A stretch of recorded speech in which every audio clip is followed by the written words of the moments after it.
जो गोबिंद पूल मात जाह मानस जन्म का एही लाह पजो गोबिंद पूल मात जाह मानस जन्म का एही लाह गुर सेवा ते भगत कमाई तब ये मानस देही पाए इस देही को सिमरै देव सो देही भज हर की सेव सो देही भज हर की सेव भजो गोबिंद पूल मात जाह मानस जन्म का एही लाह. So, let's begin. Welcome, friends, to another podcast in the Holy Truth series, given as always in the name of the Supreme Lord, who once again wishes to impart the very highest truth of what many call God, life and creation to the sincere seekers of the world, especially for the modern age. That's further supported by the holy masters, perfect saints and noble mystics of Sant today. Now this high truth of the ages is the noble path of Sant, or path of the true saints, also known as the universal truth, true spirituality or true religion, that is so graciously gifted to seeking humanity by the great holy masters, perfect saints and noble mystics in every age, who are themselves the true representatives of the Supreme Lord even today.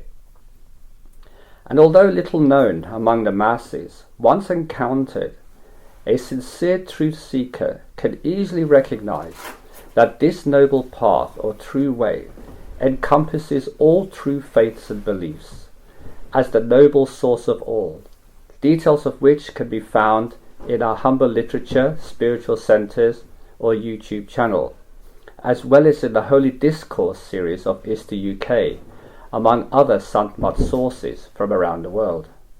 But before I begin today's session of spiritual questions and answers, I would first like to make a short introduction about who we are and what we represent here today, especially for those who don't already know. While for those who do, then please forgive my repetition. I hope to be brief. We are the International Spiritual Truth Association, or ISTA for short, and although now global, we originally set up in 2016 in the UK by request of the Holy Masters of the day, who derived their authority from Great Master Baba Savan Singh Ji of the holy lineage of Sant in India, the Levant and Persia. As such, we are a spiritual education centre commissioned to provide the very highest truth of Sant to those who wish to know. Thus, we simply build upon the work of the more traditional methods currently available elsewhere. In this way, our given mission is simple: to tell the full truth about true spirituality or true religion from the Supreme Lord's point of view, especially now in the modern age, while also correcting the confusions of the past and even that of the present about what is the real truth. But this high teaching is not new. It is the age-old path of true spirituality, known today as the Holy Truth of Sant, which in fact has been discreetly taught throughout the ages to the most sincere seekers of the time, alongside the more familiar religious or philosophical teachings that we all know of. Indeed, Holy Masters tell us that the simple teachings of mass religion and mass philosophy, or even mass science, are only there to elevate the masses to the position of higher truth-seeking, so that they can understand and ultimately practice true spirituality or true religion, with all the love, grace and wonder that such a gift entails. Now for those who do listen and take heed, Holy Masters tell us that they are indeed the most fortunate ones of humanity. As for myself, I am a humble servant and sincere devotee of the very highest truth of Sant for many years now, who has given his life in the service of the true Lord, as well as to the Holy Masters of today. As such, I do not seek any recognition, praise or reward, as I only act with the authority and by request of the Supreme Lord itself, as well as that of the Holy Masters of today, to simply tell the full truth of God, life and creation to those who wish to know. I thus live in the Supreme Lord's will, and simply offer my humble demonstration, guidance and true knowledge to all who seek the same, especially in the modern age. Now, as a friend and co-traveller on this noble path to God realization, I only ask that you put aside my human form and instead listen to and take heed of the loving truth that the Supreme Lord has to offer you via this humble form, who has himself been transformed by the Holy Masters of today. Thus, I represent the proof that truly anyone can rise above their given karmic role to become truly noble once again by the true Lord's grace, if only they earnestly seek it, no matter how wretched or difficult their life may have been. For the true Lord of all is not only compassionate for the suffering humanity who seeks the truth, but also truly merciful. Therefore, everything I shall share with you today is a gift of wisdom from the true Lord itself, for the sincere seekers of high spiritual truth, which I have been asked to share with you. But please do not attempt to praise or glorify this humble servant in any way, for you too are all divine beings undergoing a human experience in this lifetime, though you may not yet be aware of this. Therefore, what is given to me freely by the true Lord, I give to you the same. In return, I only ask that you open your heart and mind to the holy truth that the Supreme Lord and the Holy Masters have to offer you. There is no need to give up your current faith or belief, only to listen, explore, and see for yourself the further truths that are hidden within you. For true spirituality is not a religion or a scripture. It is the birthright of every human being here on earth, no matter what their current background, belief, or circumstance. Now, for those who need further assistance, they may privately contact the main speaker directly via video or email by first subscribing to our valuable information service at ISTAuk.com, and then requesting the direct contact details of our main speaker from our administrators. He will endeavour to answer all spiritual queries within 48 hours of receipt, but please be patient if he should take a little longer due to his busy schedule and sheer number of inquiries. Thank you. So before we begin the question and answer session today, I would like to give a short talk. And the topic of today's short talk is, what is true spiritual effort? What is true effort on the spiritual path? Now, many ask about how to make faster spiritual progress in this lifetime. What efforts count and what doesn't count? Or can we really do anything at all to help ourselves on the road to true enlightenment if everything is scripted or predetermined? There are indeed many conflicting views about this matter currently. The books place great emphasis on earnest spiritual practices or effort, while those who become truly enlightened say it happened to them without doing the prescribed efforts mentioned as intensely as is described in a holy text. It is certainly very confusing for those seeking the real truth of the matter, sincerely so. Therefore, I shall hopefully answer all this today in as a simpler way as possible in using words. Now, it must be said that in most cases, on the surface, such inquiries appear to be keen and sincere, but deeper within them lies a fear of the unknown, and a fear of giving up certain worldly pleasures or habits in pursuit of this elusive enlightenment. This inner turmoil limits the price they are willing to pay for this high truth. You see, a truly sincere and earnest seeker of the high truth will say this, in common with all others who became truly enlightened. They would in their heart say, I seek the high truth of God, life and creation, no matter what the cost. Now it is the second part of this statement, no matter what the cost, that separates the real truth seekers from the mere inquirers.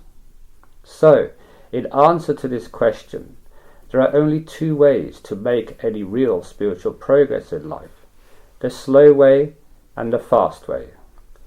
The slow way means that such inquirers are given an easier, settled life in their destiny, often from birth, via which they can technically or practically make spiritual inquiries, meditate for long periods, attend official satsangs, perform organized seva easily, and so on. Indeed, such individuals openly show their spiritual endeavors or activities in front of others, simply by working with others who can see their keen attendance to such matters, which primarily boost their egos as being worthy compared to those who cannot put in such efforts. But because their egos are initially strengthened through this method, alongside their corresponding attitude, feeling deep within the heart that they are the doer of all this, and are thus great devotees who deserve recognition, above that of others who cannot do the same, they become inwardly arrogant and proud, even without realizing it. As a result, they judge others less competent than themselves, and seek recognition from their Lord or Holy Master, whom they see as separate from them. The concept of the actual oneness of everything becomes alien to them, and thus they cannot attain that coveted state of oneness, while maintaining their belief that they are the proud doer, despite the fact that they may outwardly utter the words that everything is in the Lord's hand. Because of all this, they have to make ever greater effort to utilize these facilities of ritual meditation, official seva, and the attendance of formal satsangs, with all the clashes of egos assembled together in those places, just to overcome their spiritual egos through these endless clashes and comparisons, in order to make their perceived spiritual progress, since they are so engaged in worldly opinion, worldly living, and spiritual status among their peers, while harboring a secret desire for recognition from the like-minded group they associate with, often, again, without realizing so, since they are so caught up in the fervor of it all. Now, because their life too is steady and fairly smooth most of the time, these outer activities of spiritual practice are chosen in preference to silence and solitude, which is the real practice. As a result, they plod along very slowly and steadily for up to 4 lifetimes or more of cautious spiritual practices, though sometimes they struggle with their practice from time to time, due to their lack or apparent lack of personal progress, despite their official recognition by the spiritual group or society they associate with as good practitioners. It is all a big drama for them, really, in which they play their part well as a group member. But could they do all this spiritual practice on their own, in isolation from the world? without recognition, and endure personal difficulties at the same time that force a detachment from worldly life without losing their faith? The answer is always no. Therefore, they perform their spiritual activities publicly so that all can see how great they are, to compensate for their lack of real spiritual progress. But are they truly prepared to give up everything for their Lord or Master, just to be with them always? The answer, of course, is again no, despite what they may say publicly. Sadly, this category of spiritual aspirants actually makes up the vast majority of spiritual inquirers today, whether satsangi or otherwise. And therefore, the holy masters and holy texts have to pamper to their needs, just to keep them on the path for now, till things change. You can now begin to see why this is all a big game, played by the Lord, who looks upon all this with great amusement. Meanwhile, for the more earnest and sincere devotees or seekers of the high truth, who are more fearless in their quest, and who, as a result, seek a faster way to make spiritual progress, happen to endure a much more difficult or unsettled life, full of woe and struggles. Such a one, therefore, who can still remember the Lord with love and devotion despite all the difficulties they face, need to do very little ritual spiritual practice, such as undergoing long periods of holy meditation in the prescribed manner, performing organized formal seva activities, or regularly attending official satsangs to make spiritual progress, which the holy books often advise for devotees. In some cases even, their karmas are so severe that they cannot have peace of mind hardly for a moment, yet they constantly dwell upon the Lord or their holy master with reverence and devotion, without resentment, and thus without seeking to harm others, judge others, or be jealous of others, etc. Then such individuals need to do virtually no physical or ritual effort to make great spiritual progress, as that is done by the Lord itself for them in the form of grace. Such individuals have a natural pull or inclination towards seeking the high truth, along with the pull of attraction to their Lord or Master, without any effort really. But only the bravest of characters on the spiritual path, as Guru Nanak puts it, can endure such hardships of worldly existence to make rapid progress spiritually, which is why the Holy Masters often say, when one pleads with the Lord to make faster progress, or to have divine visions, etc., that they should be very careful what they ask for, as faster progress usually comes with great worldly difficulties, in order for them to more easily shun the world, as one cannot serve two opposing masters at the same time, namely the true Lord of spirituality and the world of materialism.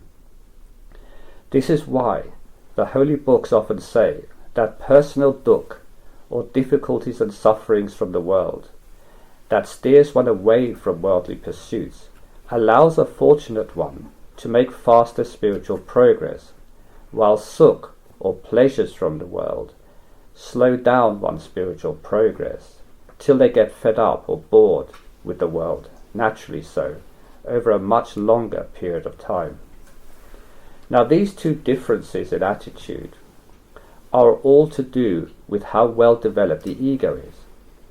For those who are naturally inclined towards a more settled worldly life, with a secret need for status and recognition from the world, in order for them to be able to feel worthy of their existence, and can thus contemplate upon or consider spiritual truth, which are sadly the majority of seekers in the current age, the holy books of prescribed ritual practices are written for them, which places them, meaning their ego I, at the center of their spiritual progress, where they have to put in sufficient effort to gain any grace, according to the law of karma, which they faithfully serve, while their Lord or Holy Master is merely there as an overseer, well-wisher, and occasional helper, like a father figure, one could say. The resulting extended length of time required to reach their ultimate true home beyond mind and maya is therefore simply because of this slow and steady progress over considerable periods of time, for taming the ego ever so gently, rather than transcending the ego I. The risk with this slower method is that many may get bored with the whole process and even lose heart, feeling unworthy or unnoticed by their Lord or Master, and thus stop making such an effort. Some may even doubt the path due to their slow or apparent non-existent progress, which may result in them leaving the path altogether, and thus continuing to fulfill their lingering worldly desires, or to join some other ritual following, some of whom may even go on to speak or act against their former Lord or Master.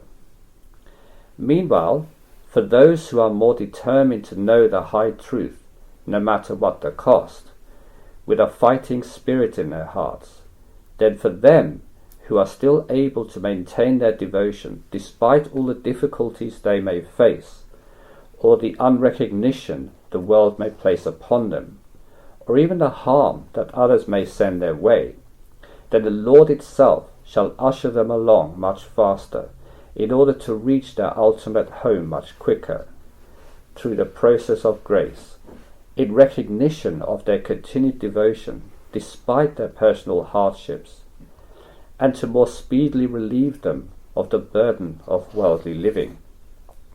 So, in all honesty, we may ask ourselves this: in which category of spiritual practitioner do we actually belong? Now, no matter what the answer may be, though, all one can do is go along with the role that they have been given or have chosen for themselves in this lifetime, with absolute honesty, acceptance, and practicality, without feeling inferior or superior about it all. What else can one do? Your protests or praise are not going to make any difference to the Lord, for the plan of adventures and dramas that are scripted for each and every one of us, in order for the dramas of creation experience to exist, must be played out regardless. What's more, all parts must be played to make the whole play realistic, where, from the Lord's point of view, all are equal participants, whether villains or saints, from our human view. Of course, this recognition of equality that the Lord sees, and thus the subsequent faster progress of those truth seekers who embrace the Lord's view, away from judgments, hatred, anger, jealousies, resentments, misery, self-blame or pride, etc., are fortunate in their spiritual journey, and thus experience faster progress and a happier existence, despite what life may throw at them. They remain cheerful, positive, and practical, moving forward all the way. Thus, when one complains that some are making faster progress than others, then those complainers should take a closer look at what those faster progresses are having to deal with in life, or have given up in their life, more closely, to see why that is the case. However, such faster progresses tend to keep away and private and withdrawn from mainstream society, so their actual day-to-day life often remains a mystery. This is why the complainers do not know their secret. Of course, navigating this minefield of true spiritual practitioners from the many fakers out there is considerably difficult, since the highly refined and developed egos of the fakers proudly promote themselves into mainstream attention, even presenting themselves to the world as something special, not just as educators or helpers through selfless service. Such individuals live in delusion and cannot help anyone, not even themselves. Yes, they gain recognition and praise from the world, even gaining followers, but at what cost? As Jesus aptly put it, how shall it profit a man who gains the whole world but loses his soul in the process? those who personally know the spiritual practitioners, any spiritual practitioners they meet, can indeed testify to their true spiritual merit. Onlookers can only guess. Now the truly enlightened ones never praise or promote themselves for public attention, yet their words or mere presence carries positive authority with them, since they speak and act from direct experience. They are also able to endure far greater difficulties than most others around them, as an example to all, with a simple smile or laughter about it all. They do not try to impress anyone with their achievement either. They only serve quietly with a selfless heart, while seeking no recognition or praise for this. They simply do their seva because it is the right thing to do, via the grace they have been given, after which they promptly forget about it and move on to the next moment. Thus, they simply live in the now, or in the Lord's will.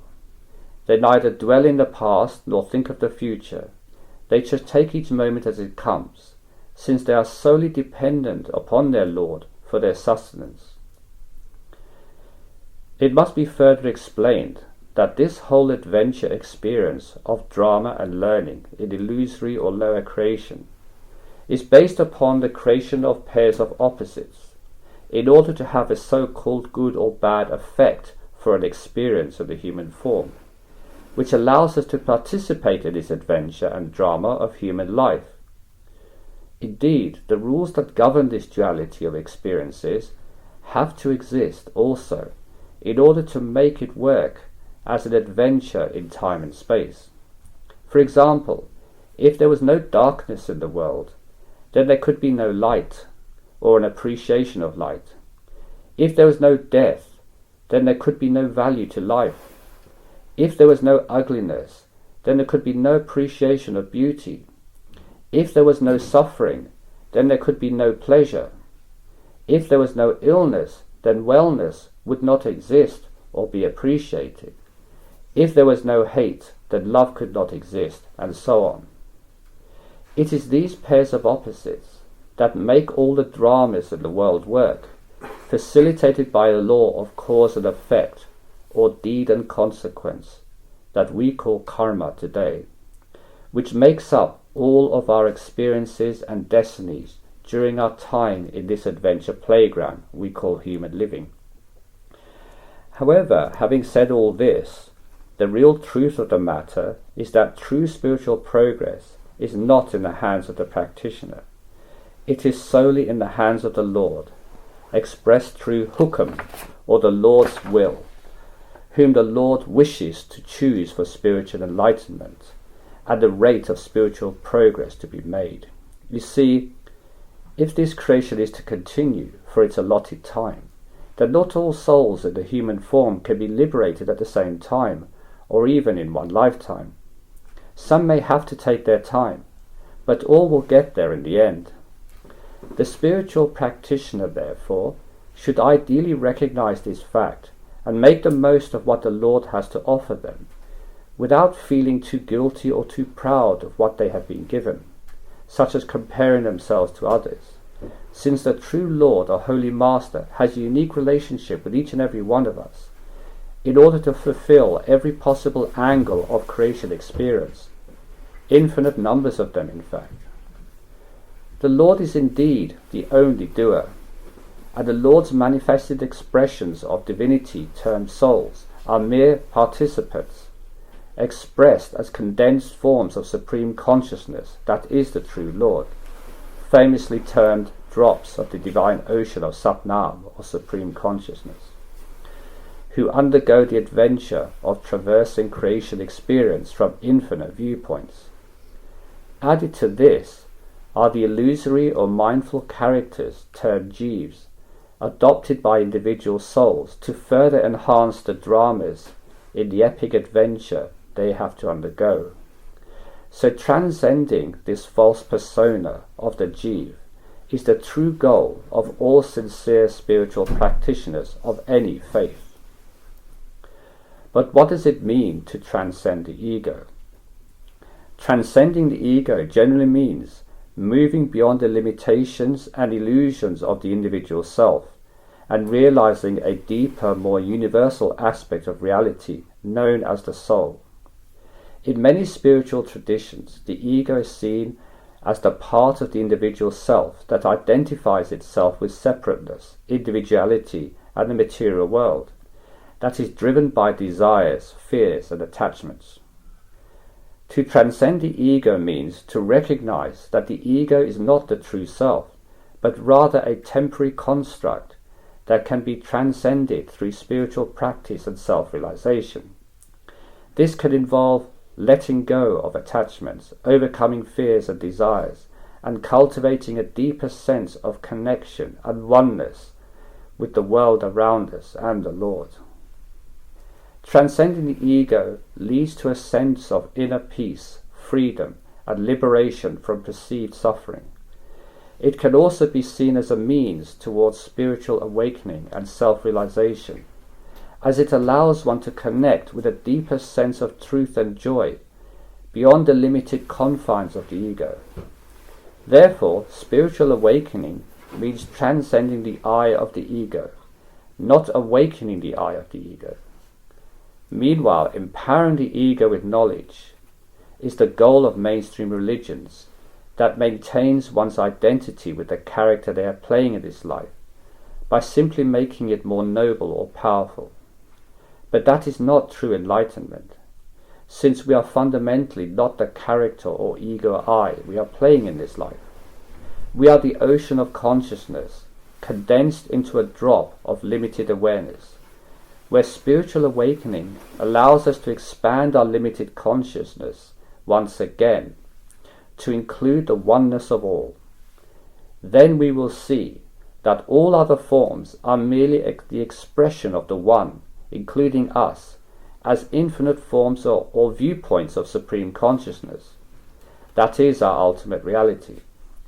So withdrawing our scattered attention from outside of the self to the inner projection point, known as the third eye, of our true self, actually expands our spiritual awareness at the same time as it withdraws us from the experience of outer illusions that surround us, which in turn form the countless dualities or external phenomena that we associate with today. It is a truly wondrous experience to behold, that defies mere logical reasoning, yet it actually happens in a remarkable way, through the withdrawal of our outward attention to deep within ourselves, as all who have achieved this can heartily testify to. Therefore, it has to be experienced to be fully understood, else it remains a mere concept of the mind that the holy texts and masters so keenly refer to.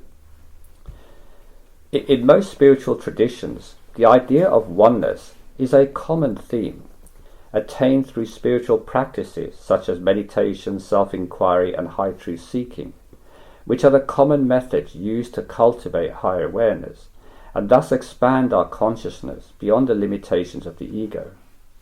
The ego, or the sense of individual identity, is thus seen as a temporary construct that arises from our current identification with our illusory body and mind, which together obscure the deeper truth of oneness and interconnectedness that is our true reality. In contrast, when something like a philosophy or personal belief system overtakes the mind by reinforcing the ego identity, then all else is excluded by that ego. Such individuals have a closed mind rather than being open-minded. That is why we see so many religious conflicts or philosophical conflicts in society, enhanced by the clashes of egos.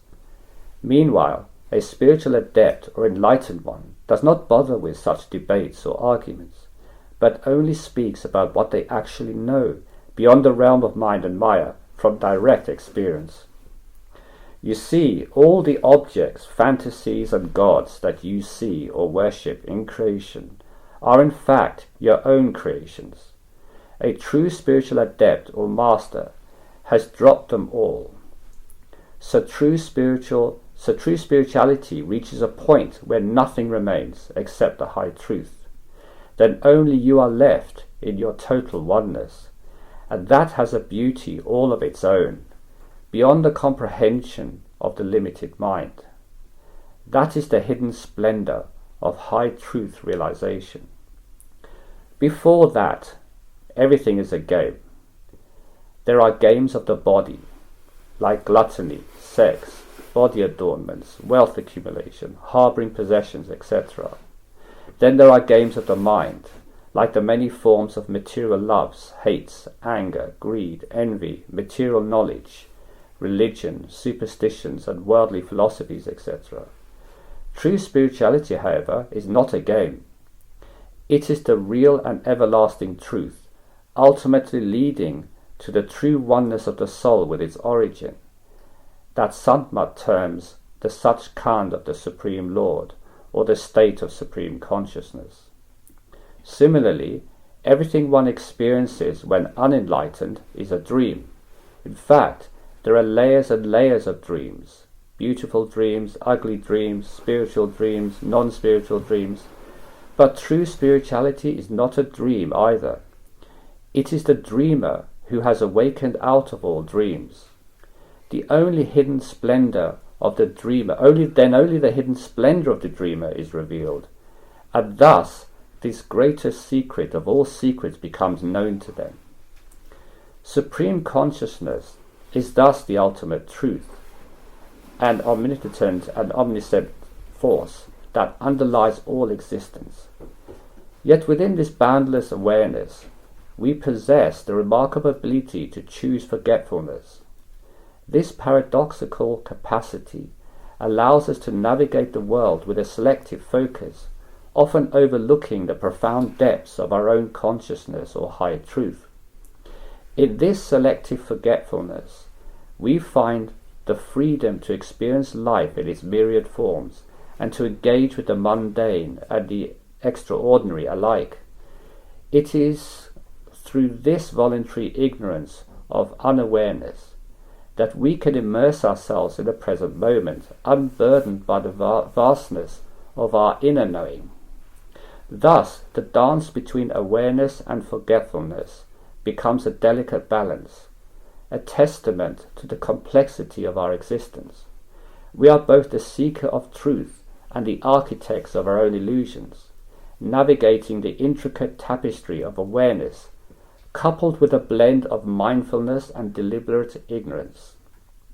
Maulana Rumi, a famous saint of Persia, says, "You are not a drop in the ocean of divinity. You are the entire ocean in a drop."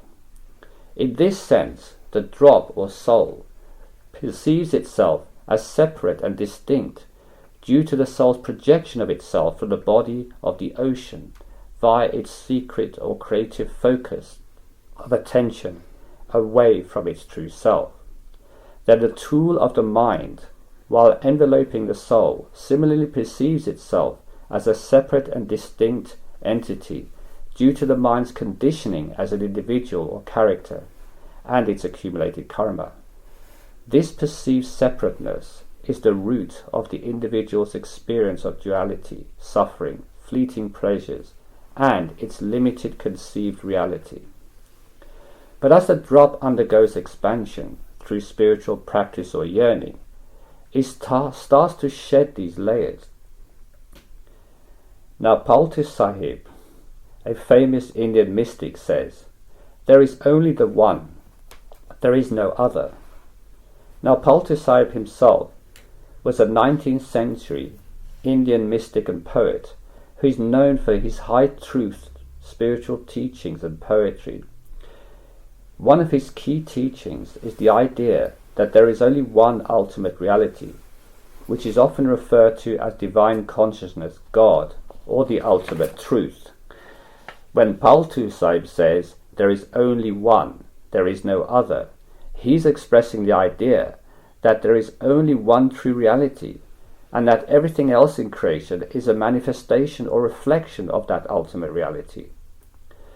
This nature of existence can be understood as the idea that all beings, objects and phenomena are interconnected and part of a larger whole that is our true self. From this perspective, the concept of individuality and separation is seen as an illusion that arises from the limitations of human perception and understanding. Okay, now that we have learned the truth about the natural law of duality or illusions, what can we do, if anything, about our lot in life? Well, that is what we shall look at next. Whilst there are many theories today about how to become enlightened or saved, etc., the fact is that until one is truly ready, one cannot escape the trap of their illusory existence. But if ready, such as for those already on the high path to soul liberation, or for those who have just come across this talk among related others with keen devotion, then such a one can start or continue to do the following. Endeavour to continuously remember what you have just learned, in order for that wisdom to take a hold upon you. The result of this is a more thoughtful or meaningful existence, with spiritual truth at its core. Once understood, then this will likely enable the means by which one can do what is right in life, and to thus live wisely in the Lord's will. One will then prefer to avoid any voluntary negativity in one's life, or any kind of desire that attaches them to the worldly existence, that one can safely remove themselves from, such as keeping away from, or even cutting yourself off from, negative people who habitually indulge in spreading gossip, misery, or speaking ill of others or events, etc., who may even seek to harm others through harmful deeds and speech. Such individuals do not bring any peace to one's heart, nor do they uplift one's spiritual well-being, and they certainly do not elevate one into higher understanding. Indeed, by keeping such company, you will only bring yourself down to their level, which not only brings you closer to misery, but also helps to create new negative line of karma and mindset for you, which must be fulfilled in one way or another, thus robbing you of peace of mind or success in spiritual practice. So, apart from stimulating your mindless curiosity, negative people offer no benefit to you, at best, while robbing you of your peace of mind or altering your mind towards negative mimicry at worst. Sadly, in the West, though, your peace of mind is disturbed because so many films, videos, news, music, and the social media, etc., are written or produced by those with dramatic or negative minds, championing the worst of humanity as something of entertainment. Then most people think that it is okay to indulge in such negative followings, just to be part of the miserable or indeed self-righteous crowd, who are largely hypocrites anyway. Therefore, this is not something that is ever acceptable to the enlightened ones, nor to the holy masters, etc., as it is wholly detrimental to the spiritual and mental well-being of both individuals and the society they live in. Therefore, in modern times, apart from negative people and environments, the key sources of negativity to avoid are dark, violent, offensive, or non-feel-good films or movies, music or shows, plus mainstream news programs and general non-spiritual, non-positive social media, which 90% plus of the time only present or report the worst of humanity, and almost never champions all the good that is performed in the world, nor all the love, kindness, and right that exists in the world, but instead simply pampers to the dramatic wants of modern negative societies.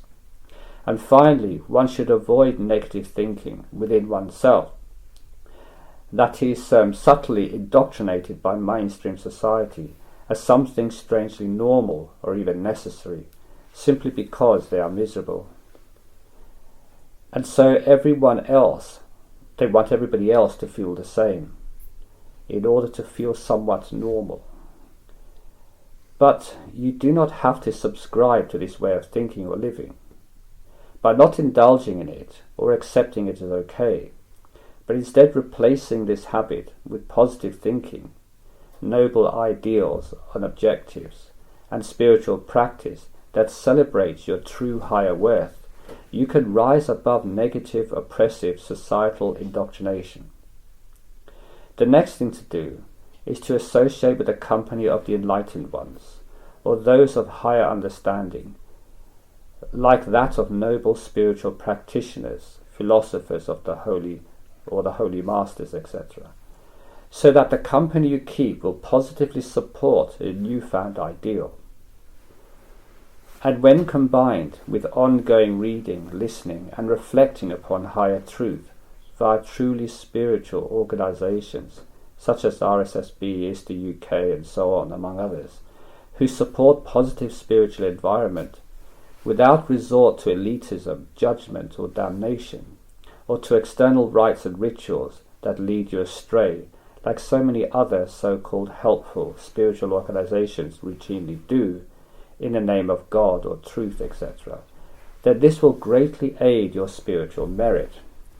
Thus, steer clear of those organizations that promise God or enlightenment, yet are fundamentally hypocritical by promoting exclusivism and judgment, etc., as their ethos, rather than true love, kindness, forgiveness, and the equality of all, just like Jesus, Christ, Guru Nanak, and the Buddha, etc., taught in their lifetime, though sadly not observed by their institutions today. And finally, to avoid creating new negative karma, simply go with the flow, and don't use your intent, born of desire, to decide what to do. Instead, simply react wisely to what comes your way, with faithful knowledge to the ethical code we have been advised to follow by the great holy masters of the Supreme Lord. It is only when the mind activates its decision-making skills to make mind-related choices that new karma is formed. Whatever we create or construct in this life, due to our desires and reactions, continues to operate life after life for us, regardless of whether we believe it or not. Indeed, all thoughts and deeds have to be settled, whether in this lifetime or the next, and whether the individual is on the spiritual path of high truth seeking or not, as that is the law of having the privilege of living in the human form, which, if we remember, is the only form of life in karmic creation via which one can escape the entire illusory creation through spiritual practice and devotion. With this in mind, what follows is the 5 noble precepts that guide sincere high truth seekers on the right path to spiritual enlightenment, versions of which exist elsewhere, though some are not so complete. So let's finish off with a reminder of the 5 noble precepts of Holy Truth Santma. Number 1, do no harm to yourself, meaning be vegan, eat only plant-based foods or medicines, and use only cruelty-free products and clothes. Do not consume any animal-based products or use cruel industry items. Live a healthy lifestyle. Look after the body as if it were a holy temple of the Lord, by eating healthily, tending towards good or noble environments, and keeping generally fit, thus avoiding unhealthy food, mind-disturbing imagery or music or speech, and harmful environments or sloth. Do not ingest harmful substances or use harmful products, such as mind-altering or intoxicating drugs, harmful chemicals, foods, cosmetics, or animal-based products. Keep only good or noble company, such as that of the Holy Truth Sangat, noble friends and associates, or other pious people, while seeking the company of the saints, holy masters, or noble mystics, and avoiding those of strong negativity, bad character, or impious virtue who may negatively affect you. Number 2, do no harm to others. Be loving, kind, and compassionate. Act only with the attitude of goodness, piety, and spiritual nobility, while not indulging in harmful speech, actions, or thoughts. Be selfless and helpful in attitude. Unselfishly serve others as if they were your loved ones as best you can, without seeking reward or recognition. Be environmentally conscious. Care about your impact on society and the planet by not being a burden to others or unnecessarily damaging, polluting the environment, but instead earn one's honest keep and recycle where possible, while avoiding harm or cruelty to society and the environment. Support noble industry or enterprise, those that represent the core values of the holy precepts, while avoiding any support for harmful industry, peoples, or systems. Number 3, judge not the Lord's will. Do not judge others nor creation for what they simply are by design. Forgive others without conditions, for all are innocent victims of karma, and do not separate what you see before you into good and bad, for you are in truth the origin of it all, though you may not yet realize this through the subtle veil of spiritual ignorance. Recognize the simple spiritual law of attraction. In this case, as you judge, so shall ye be judged, as the rule. In other words, negative thoughts and deeds attract negative consequences, resulting in suffering and the lack of a peaceful mind. Thus, diligently practice righteous, pious living by following the noble principles of the holy truth of Sant as your guide. Number 4, seek the highest truth. Whatever one may desire or do in life, sincerely seeking the highest truth of oneself and of one's origin, while in the human form, should be central to one's life, no matter what else one may be doing, unless one becomes a true seeker of the grand play of life and creation. It will all be in vain. Nothing here will last forever, and nothing here will be taken with you upon your death. Only your thoughts and deeds, in consequential form or effect, will be accounted for after physical death. No other factor, however great or small, will be taken into account. Indeed, whether a king or a pauper, a rich man or a beggar, a hero or a nobody, none of this will matter at the time of death. No one will ask you how successfully was your work, your business, your marriage, your friendships, your life, or other worldly dealings. Only your attitude, attachments, and desires will be carried with you for consequential fulfillment. So, seek the truth, no matter what else you may be doing, and the truth shall set you free, to famously quote the Christian Bible. And number 5, live in the now. For all of us in the human form, there is only now, meaning this present moment, for that alone carries any real meaning for us, not the past nor the future, since we simply do not exist in those time frames. By dwelling in the past, we can only reflect either positively or negatively upon what has already passed and cannot be changed. Similarly, by anticipating the future, either with hope or with fear, one cannot change the outcome of one's destiny. Indeed, there is no substance to either of these, past or future. Only now has substance, and thus a meaningful interaction. So going with the flow in recognition of our destiny, but with the right attitude and wisdom in mind, is the best we can do.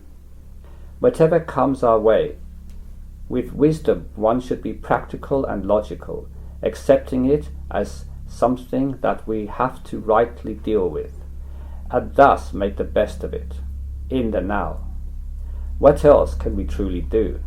Indeed, we can either enjoy the whole show of life and creation as a wonder of existence, or we can uselessly try to change the course of events to waywardly suit our desires, leading to chaos and misery.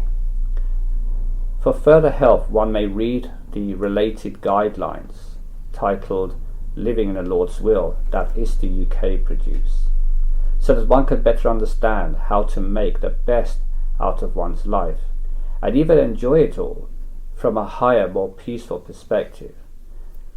This will involve fulfilling one's duties and responsibilities passively and diligently in the Lord's name, while journeying within oneself for higher wisdom and grace. Now, judgment as a mindset is the cruelest of desires inflicted upon human beings, since judgment above all else is the most obstructive and negative trait that a human being can follow, especially for spiritual followers, as it single-handedly blocks spiritual progress. No matter how much seva, spiritual practice, or other activities one performs in their daily routine, judgment motivates and favors egotistic or greedy, destructive activities in one way or another. Indeed, judgment is the seed of anger, hatred, discrimination, greed, jealousy, pride, and even war. From one single mindset or belief system, known as judgment, comes all other negative actions and consequences, the perfect trap for ignorant humanity. That is why Jesus the Christ famously said, "As you judge, so shall ye be judged." But judgment must be distinguished from vivek or discernment, which is instead a useful tool to decide upon the right response to karmic unfolding, such as the right reaction to any event that confronts one in life here on earth. In fact, the whole karmic system is based upon this. Yet if one were to surrender to the true Lord's will, and so no longer judge the Lord's creation in recognition of what it actually is, illusion, but by instead wisely going along with it, sensibly so, while seeking the real truth of it all, noting the sheer marvel and wonder of it too, then one would cease to feel suffering, and instead, in a sense, live outside of the karmic judgment system by performing all deeds, reactions, thoughts, etc., in the name of the Supreme Lord, known as nishkam, karmaless, selfless living, that actually leads to grace or forgiveness for any inadvertent transgression. For disciples of a holy master, perfect saint, or noble mystic, this is certainly easier to achieve than for others, through the mind-purifying power of the holy mantra given to them at the time of spiritual initiation, while for others they may recite the universal holy mantra Satnam, simply meaning true name or true Lord, with faith and trust in the Supreme Lord, or in any other noble entity known and respected by them as part of their belief system, with sincerity in their heart. However, until a human being transcends the realms of karmic consequences and their ego, through sincere holy spiritual practice, or true surrender to the Holy Master or Saviour of the day, etc., along with compassionate and noble living, through observing kindness, forgiveness, unselfishness, and high truth seeking, then he or she simply performs both good and bad deeds blindly, with attendant consequences, and so lives within the karmic justice system. The reason for this is that due to the effects of the many lifetimes of thoughts and deeds, we hold both tendencies of good and bad within us. Indeed, one can only come into the human form if one is neither wholly good nor wholly bad, else they would naturally reside in either heaven or hell for an allotted period of time, to enjoy simply the fruits of their good karma, or suffer the bad of it. But neither existence is forever, as some scriptures would have us believe. Meanwhile, since those born in human form must carry within them a mixture of good and bad, then on earth it works like this. For those who have accumulated a storehouse of mostly good karmas, then naturally they can restrain themselves from doing bad deeds, even though at times such inclinations may arise in their mind. Such a one also pays heed to the wisdom advice of the true saints or holy masters, or noble scriptures, and thus chooses the right path. However, those who have an accumulated store of largely bad karmas seek judgment or revenge for all that happens to them, while ignoring the advice of the enlightened ones, where instead they relish indulgence in bad thoughts and deeds. The majority of others, meanwhile, are a mixture of both to varying degrees. Hence, some days are good, some days are bad, while others are indifferent. Thus, one's accumulation of meritorious thoughts and deeds in former lives compels one to perform righteous acts in this life rather than impious acts, and vice versa. Now, that ends our discourse for today. I hope it was helpful. So let's now begin the question and answer session. Thank you. The overarching theme for these questions is living the spiritual way of life. First set of questions are related to perfect living masters. If one feels fed up with their experiences in life and does not feel excited by the inner planes of existence either, wouldn't that be enough to make them seek a perfect living master for the high truth? Or is it still possible to go blindfolded back to their true origin without finding a perfect living master? Well, certainly those things which most people consider unfortunate, like not enjoying life anymore, being fed up with it all, and because they neither know of the inner planes, their conception, they can only go through concepts which may mean nothing to them. So it's natural that they may not know or get excited about the inner planes, because they mostly are focused as Jeeves, characters in the great play, on their personal life of suffering and pleasure. So they just want to have a better life to start with. So most people get fed up from life because life becomes difficult for them. And they want peace of mind. They want to have a happier existence. So that little trick of the Lord, suffering or dukkha, is given to them in order to lead them towards seeking the higher truth, and then hopefully finding a perfect living master or PLM to initiate them onto the higher path to self-realization. So it is possible for someone to reach a certain point without having a perfect living master in their lifetime, because the mind resides up to the causal realm.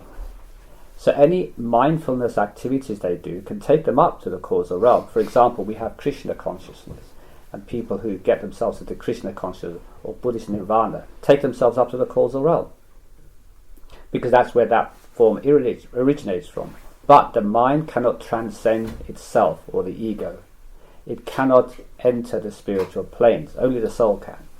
So at some point, a real spiritual practitioner whose soul has been awakened by the Supreme Lord, is not in their hands whatsoever, they start feeling a pull towards higher truth, and no longer they get appeal from the lower truths of religions and philosophies that say you can increase your level of powers, or you can have a better life, or your business will be more successful, or whatever it may be.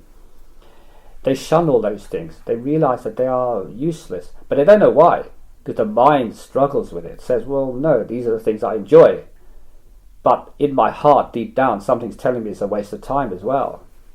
And that's because when the soul is awakened, the rationality of the mind is put aside, and spirituality is actually irrational. If it was rational, it would be the mind. So spirituality does away with the thinking process and the complexities of mind, and gives an intuitive feeling where somebody just knows that something is right or good or noble, or that it isn't, but they cannot explain it in words of the mind. So such a one would then seek a perfect living master. They will be naturally drawn to them.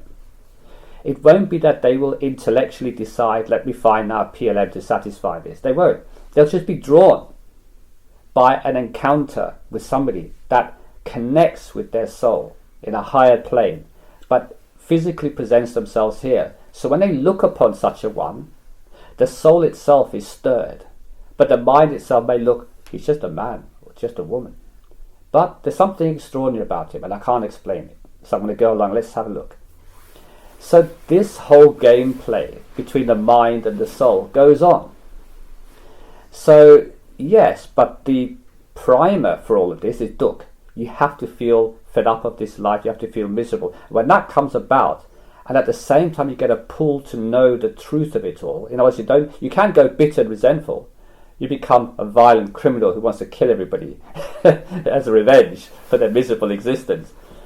Or you can become pulled by higher knowledge. You can say, I want to know the answers. Why is my life so much like this? I do not know what I've done in the past to have such a difficult time. Or how come I don't feel connected with anything anymore? How come it just seems all an illusion, a waste of time? See, the mind struggles with these ideas because the mind is very much involved in the illusion. It perpetuates the illusion, but the soul doesn't. So this game of or dance between the mind and the soul is what pulls one either towards negative destructive behaviors or towards seeking the higher truth. But what happens when you get the pull, perfect living master comes into your life, you get initiated, and then somehow you just assume your life like it was before that? Because what has changed? You're still the character. Initiation is not done of the mind.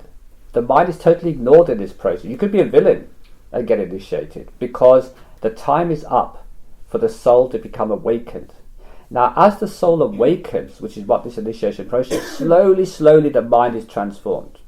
Whether you're already noble or whether you're a villain, it doesn't matter. From the Lord's point of view, the character you're playing is just a character. It's like if you go to a movie and a man plays a certain part, he plays the villain, whereas at home he's the ideal husband and father and loving friend. But in the movie he plays the worst villain. When he comes home, he knows that he's the loving father. So in the same way, the Lord knows that our true identity is not the part we are playing in this drama, because he's written the script and we're playing our part. But the fact that we have now experienced so much of creation that the soul is fed up of taking part in this negative creation, opposite of the high bliss of such Khan. And it starts looking towards going back home. Like if you go shopping for a while, you just get fed up after a while and you think, that's it, I've had enough, I want to go. But when you start out shopping, you can't even imagine that's how it's going to end. You think, wow, this is exciting, I'm going to really enjoy it, and it's going to be forever. That's how you believe. As time goes on, you start getting tired, you start getting hungry, it's like, forget this malarkey, I want to just go now. What happened to you? 1 minute you're so excited when you first set it out, now suddenly you just can't wait to get home. That's the paradox. And that's how we are in this life. When the soul who initiated all of this gets fed up and now it wants to go home, suddenly it starts this feeling. It generates this feeling of wanting to return home. And the origin, our higher origin self, residing in such kind of we call the Supreme Lord or Akal Purush or Satgurus, sends our higher self form to rescue us. Right? To say, okay, now that you're looking this way, let's empower you to do it. And the whole process of returning home is actually much more fascinating and exciting for the soul than coming into creation. It's the exact opposite to what we have here. We get more excited when we start on some holiday or adventure and become miserable when we have to return home. It's the other way round. in the soul, at the level of the soul does get to a point excited about having an experience other than perfectness and pureness and goodness. But it's more excited when it looks at the way it's going to return home, the unfolding of its majesty and glory, that it's actually not the pauper, it's the king disguised as a pauper, and it doesn't know it. So this fellow comes along and says, hey, you know, you're really the king, but I'm going to prove it to you slowly, right? And this unfolding, unblossoming of your limitations and what you thought you were and the grandeur of what's expected is very exciting. And it has a happy forever ending. Because when you get there, it's forever blissful. Particularly because you've known the opposite, misery. Yeah. Now it becomes even more exciting. That's why the saints talk about the two types of souls in such kinds, the Huns and the Buns. You see, the Huns, or Hunsas, swans, are the ones who come into creation. They have this miserable experience. When they go back, it says in the books, although it doesn't literally happen, you have to understand this is very metaphorical, that they are dancing even more than the Buns who permanently reside in there, who are happy already. They're even more happy because they've had this separation experience and they realize how wonderful this life is here. It kind of rekindles their appreciation of what they have, because there is another version of creation that's not so nice. Yeah, and that's why they indulge upon it. Yeah, so they can have this. But the souls that reside there, they don't get it. What's all the fuss about? That's what the books say. It's not exactly like that, but it gives us an inclination of why creation comes into being and why the Lord divides itself into individual souls to have another type of experience, a miserable experience, to appreciate itself even more, its own wonder even more. Because when it's removed from its own wonder, and then it discovers its own wonder, it's like the pauper suddenly discovering he's never been a pauper, he's actually a king or a prince. And now's the time for him to realize that. And the wonder and splendor of it all, the majesty of the palace and the grandeur of palatial life compared to his dirty village hut that he lived in for ages. It's such a wondrous experience. And actually all our experiences here are kind of mimicry of higher spiritual planes. It's exactly the same theme rolled down in one way or another. Of course, it's very coarse here. In a higher spiritual plane, it's much more refined, but it's still the same idea of appreciation. So our appreciation, which means we love the one who's given us that appreciation, allows us to get back to experience that appreciation, to enjoy the benefits of appreciation. So this is why we return home. So it's a very interesting process. When you undergo it, you literally close all the books because the books are so far removed from the reality. But yet again, you also know when you read the books, these are children's stories. They're written. Whether they are great holy books or whether they are just some simple spiritual text. Yeah, even the greatest books, like you could quote the Bible, the Guru Granth Sahib, the Buddha's Tripitaka, and Hindu 6 rules of Hindu philosophy, the Gita, they're all stories. But these stories relate to a truth, and one who experiences this truth directly recognizes what is being said, the true meaning. Because although some words are written on the page, there's a vast expansion of that to actually experience. And how can they put all that into words? So they'll give one sentence, which creates for the mind an interest to investigate more. But when you see for yourself, then you smile. Oh, that's a way of putting it. You know, so each saint has a way of putting things. But the actual experience of it is a reality. The way it is expressed by any of the books or any of the saints is just a way of expression according to the audience, depending who's sitting in front of them. It has to be said in a certain way. Like Jesus spoke in a certain way because of the crowd that was around him. They were very limited. Most of them were illiterate, couldn't read or write. So he approached them from a certain angle. It doesn't mean what he actually said is literally true. It is all metaphorical. As Jesus said, they asked him even, why do you speak in parables? He says, because it is the way to convey the truth to you that you can understand. You know, if I tell you the full truth, you will not comprehend it. Similarly, if you look at all the Bhagats and the Gurus and so on of Sikhism, they all slightly gave a different version of the same truth from a different angle. Why? Because their audience was slightly different. They didn't just say, okay, Guru Nanak laid down the foundation, let's just repeat what he says and not add anything of our own. Each one had their own Bani, each one had their own revelation to add, because the audience that they were talking to had a slightly different community sense or slightly different background, so they appealed to them from that point of view. Yeah. So when the trouble is that when we have all these so many texts, spiritual texts and teachings, we tend to think, well, why is there so many things if there's only one God? Right? That's a common question. One God, 100 teachings, right? Well, they're not in conflict with one another, but I would say that some are more revealing than others.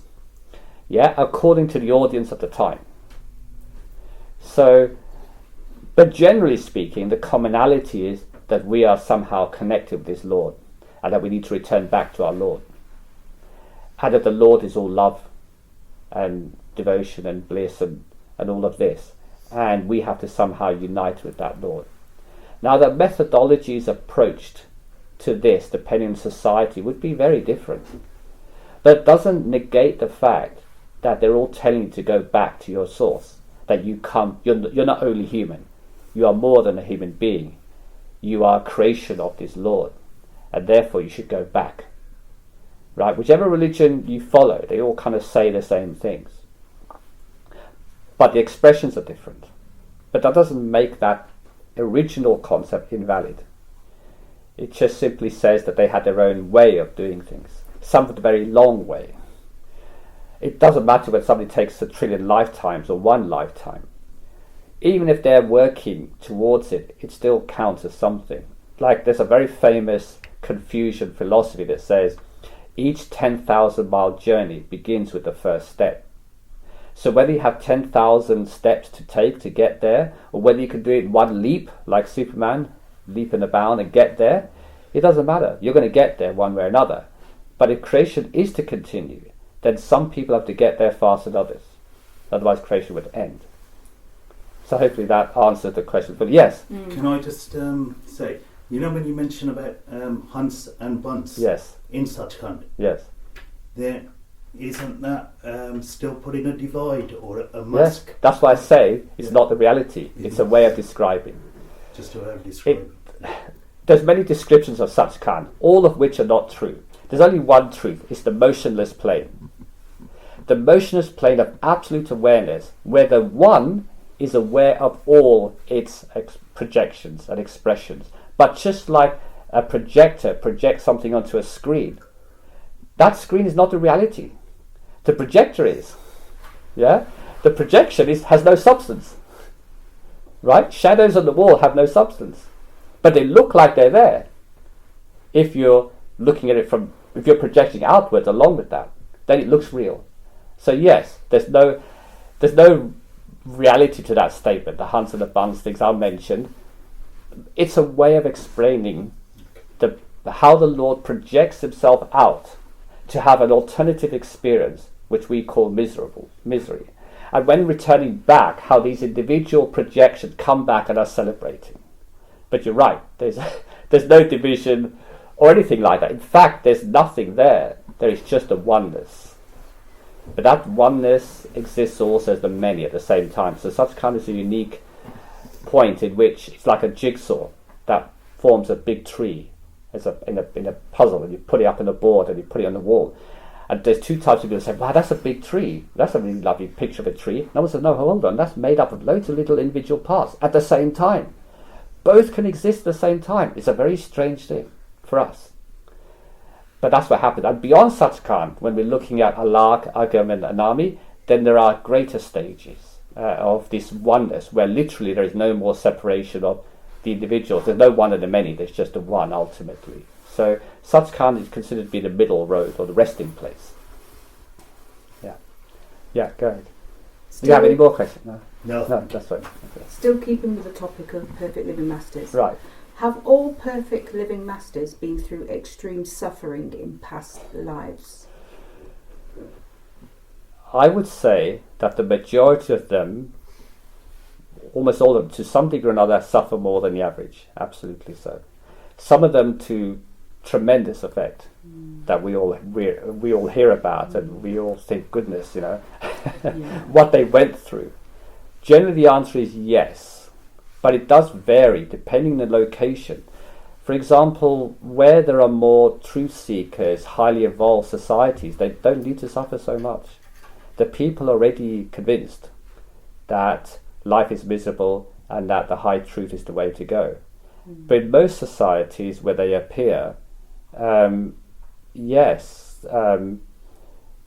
these people are immensely suffering, but at the same time they're bitter about it. So Holy Masters would demonstrate, don't be bitter, use this as an opportunity. It's a valuable opportunity. And here I am as an example, suffering alongside you, perhaps even more, to demonstrate that you can overcome this suffering and be happy and end up in a happy place. So that's, yes, but it's generally true that Masters have been through suffering, not all extreme. Some were extreme. Like we know Jesus was crucified, Guru Nanak was put into a hot plate. I'm not Guru Nanak, Guru Arjan there was put into a hot plate and poured boiling oil over him. And when his disciples protested, he said, let me play this game. He didn't feel anything. But for the observers of this, it looked as wow, it's a great feat. This Guru is undergoing this tremendous torture and still smiling. They couldn't wipe the smile of his face, so they eventually chucked him in the river to be done with it. So he won the game.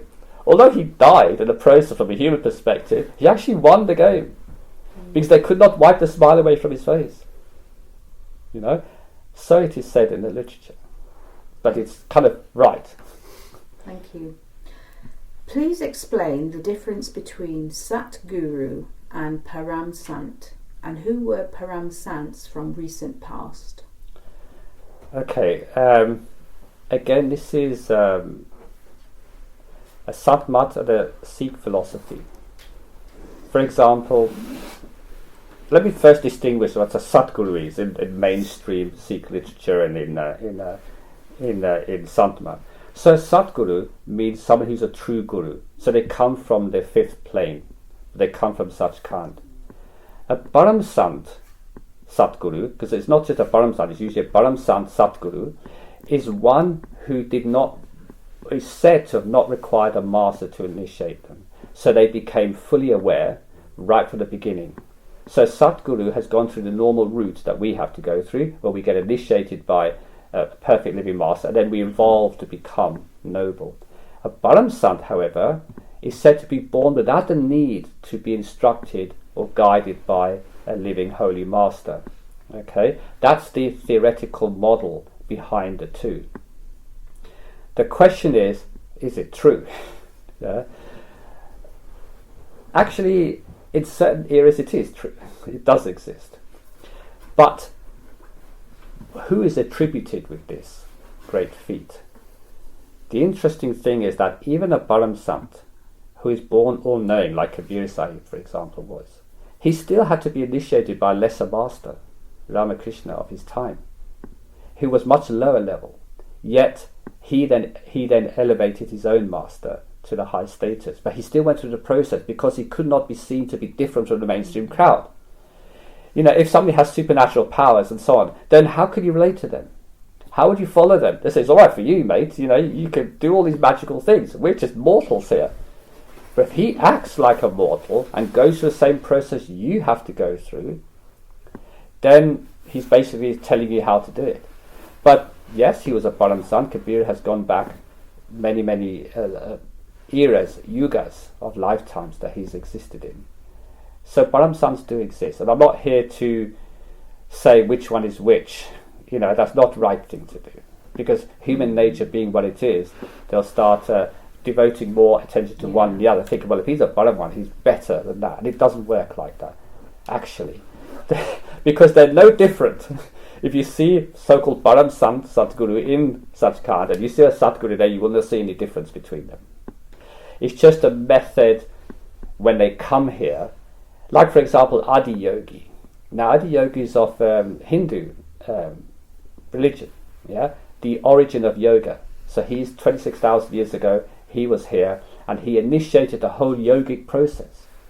Yoga, Hindu philosophy didn't exist at that time, so he initiated it. Therefore, there was nobody for him to precede him. He was the originator, so one could say that he was a Param Sant, in the Hindu philosophy.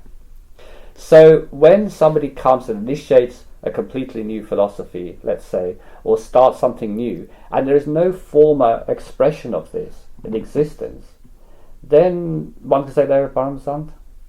It's just a terminology, but in truth, it doesn't make any difference whether somebody's a Param Sant or not.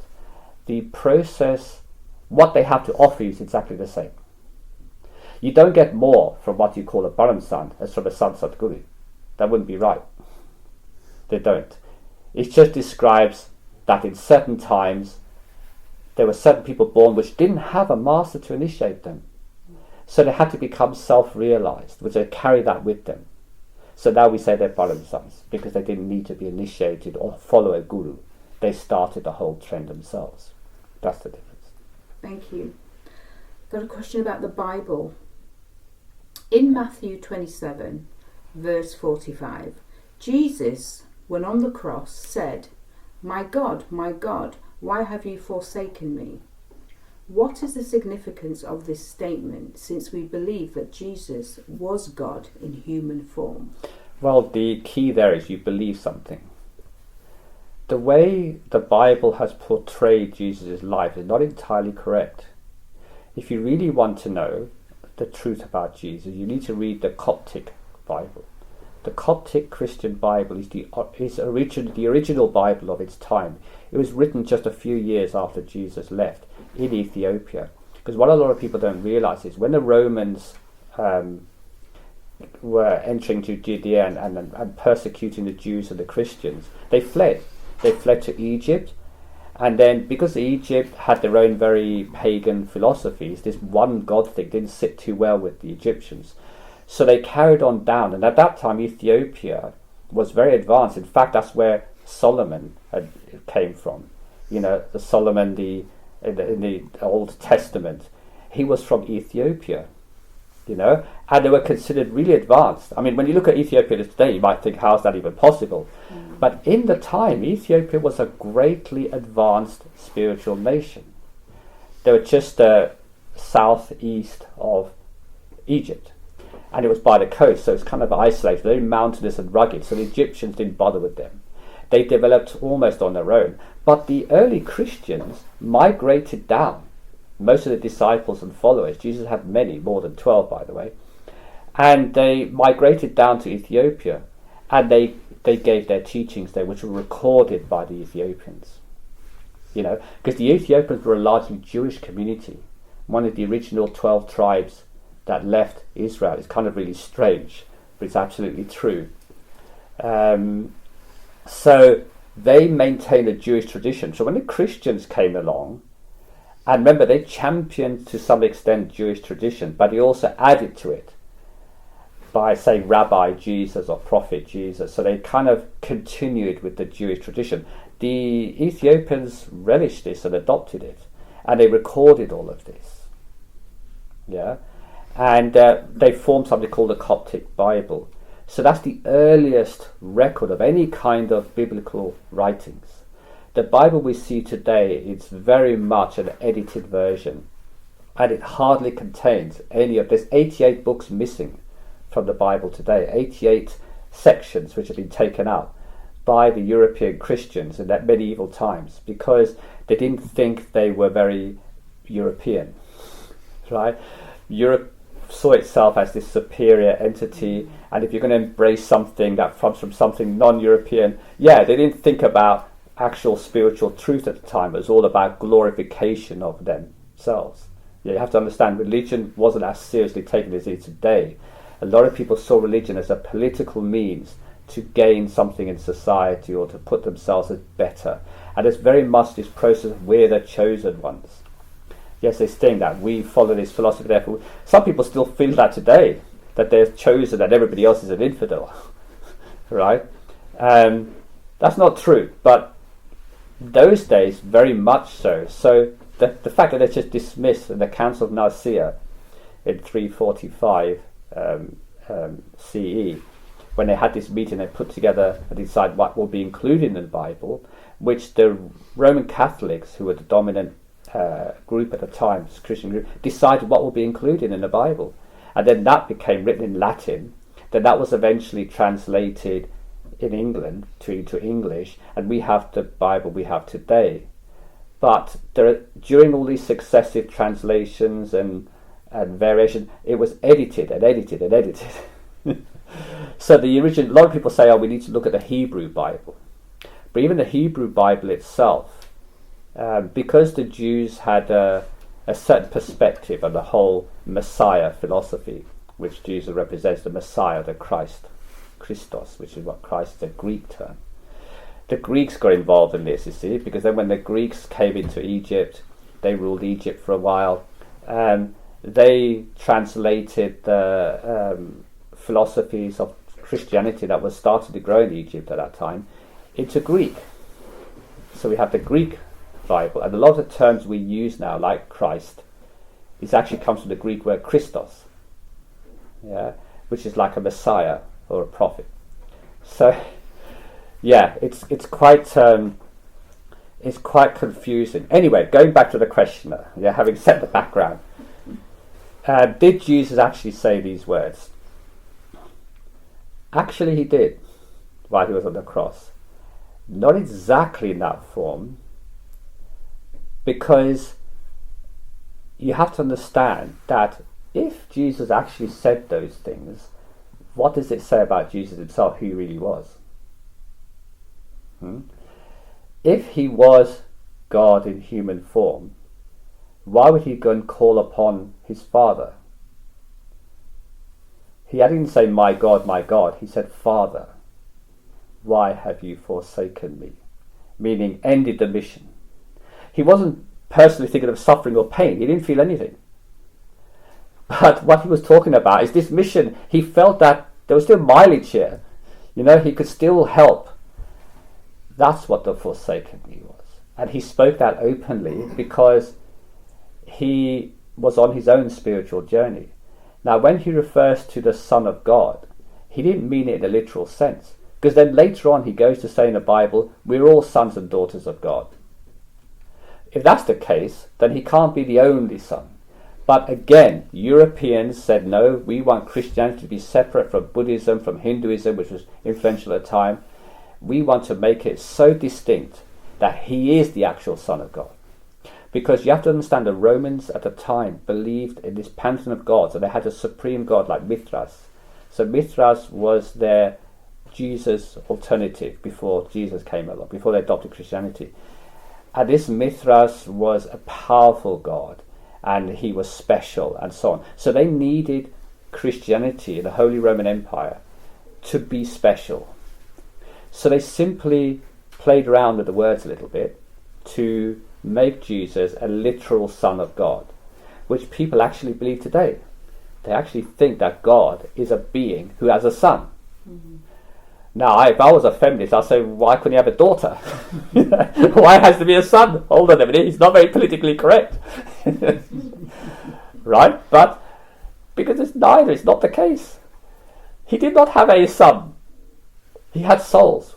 The Lord is not a he or a she. The Lord is a power, supreme consciousness that projects itself into ultimately human forms of male and female.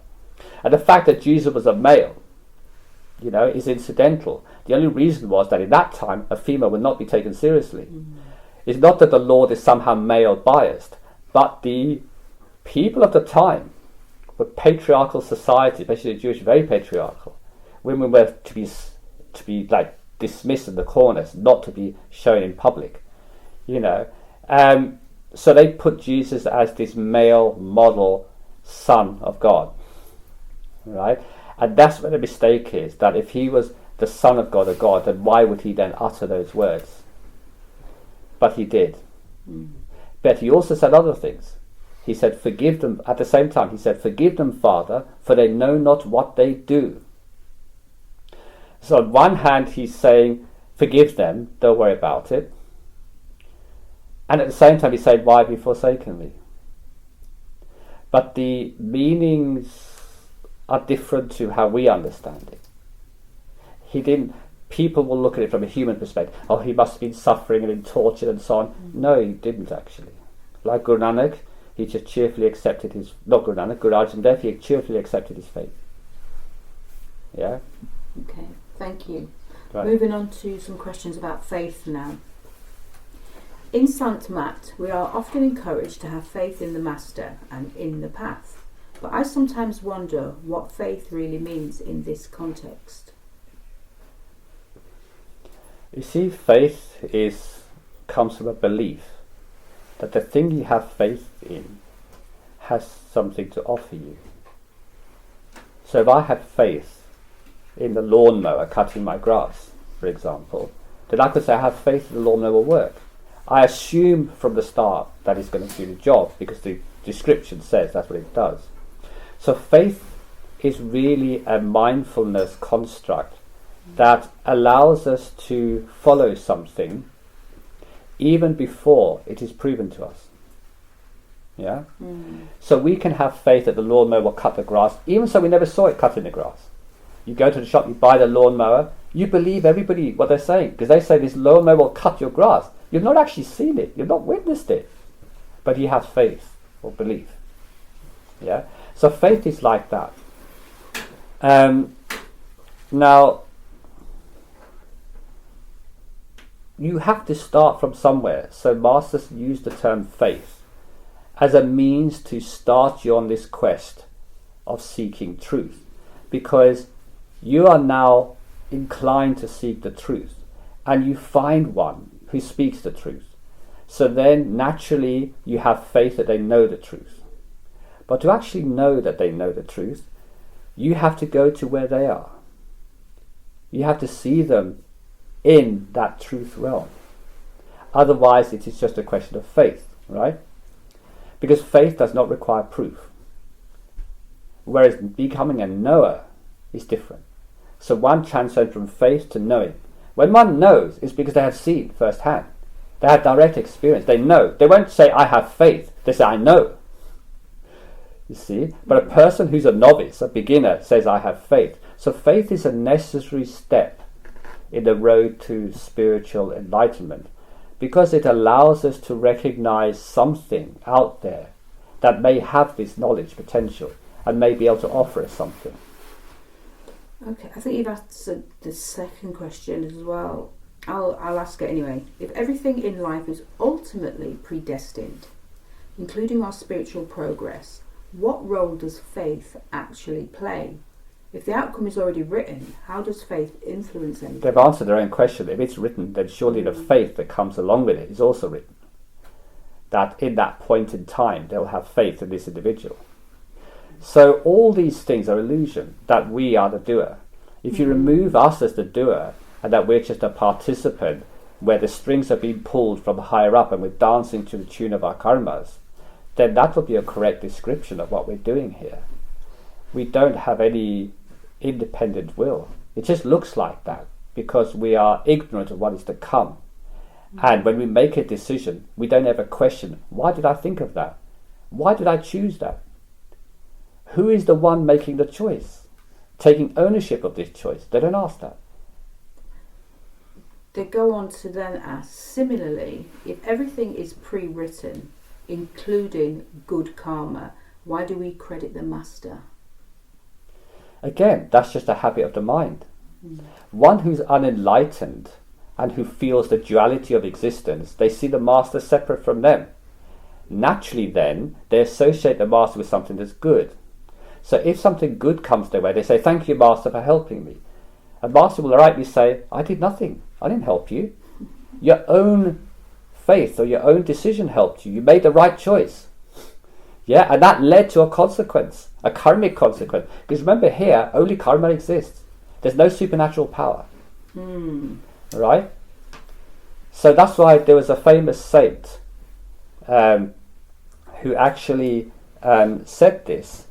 And he said, I know nothing of what the disciples do. right? And there is a book even written about it. He said, I know nothing. The Unknowing Saint, it's called, right? I won't go into the details of his name, it doesn't matter, but he spoke openly about the truth, saying that you are the ones who did it, not me, but you credit me with it. He said that's not true, but also it is true, because in the higher plane, he and them are one, which he knows, right? So this play of game between the disciple and the master is an interesting one, and each master has a different approach to the whole thing. So both statements are true. The master is the only doer, does everything, which is your higher self actually, but then you are also the doer from a higher sense. But what happens is the mind hijacks this whole idea of being the doer and says, I am the doer, the ego I, because this physical form has actually done it. It doesn't matter what motivated it to do it or where it came from. I have done it, therefore I'm going to take the credit for this. It's a game. Thank you. You've touched on this question as well. We are told that satsangis are not exempt from karma and will still go through what has been written for them. If this is the case, how does having faith work in relation to karma? And does faith change anything? Or is it simply meant to help us accept what is already destined to unfold? That's correct. Yeah. Basically, they've answered their own question. Faith is just there to help the mind get through it all. Yes. Okay, this question is about being a disciple. Mm-hmm. I find it confusing when the guidance for a disciple seems to rest on paradoxes that make it hard to know what is actually being asked. If I put in a lot of effort, I may be told I'm trying too hard. If I ease off, I can feel like I'm not doing enough.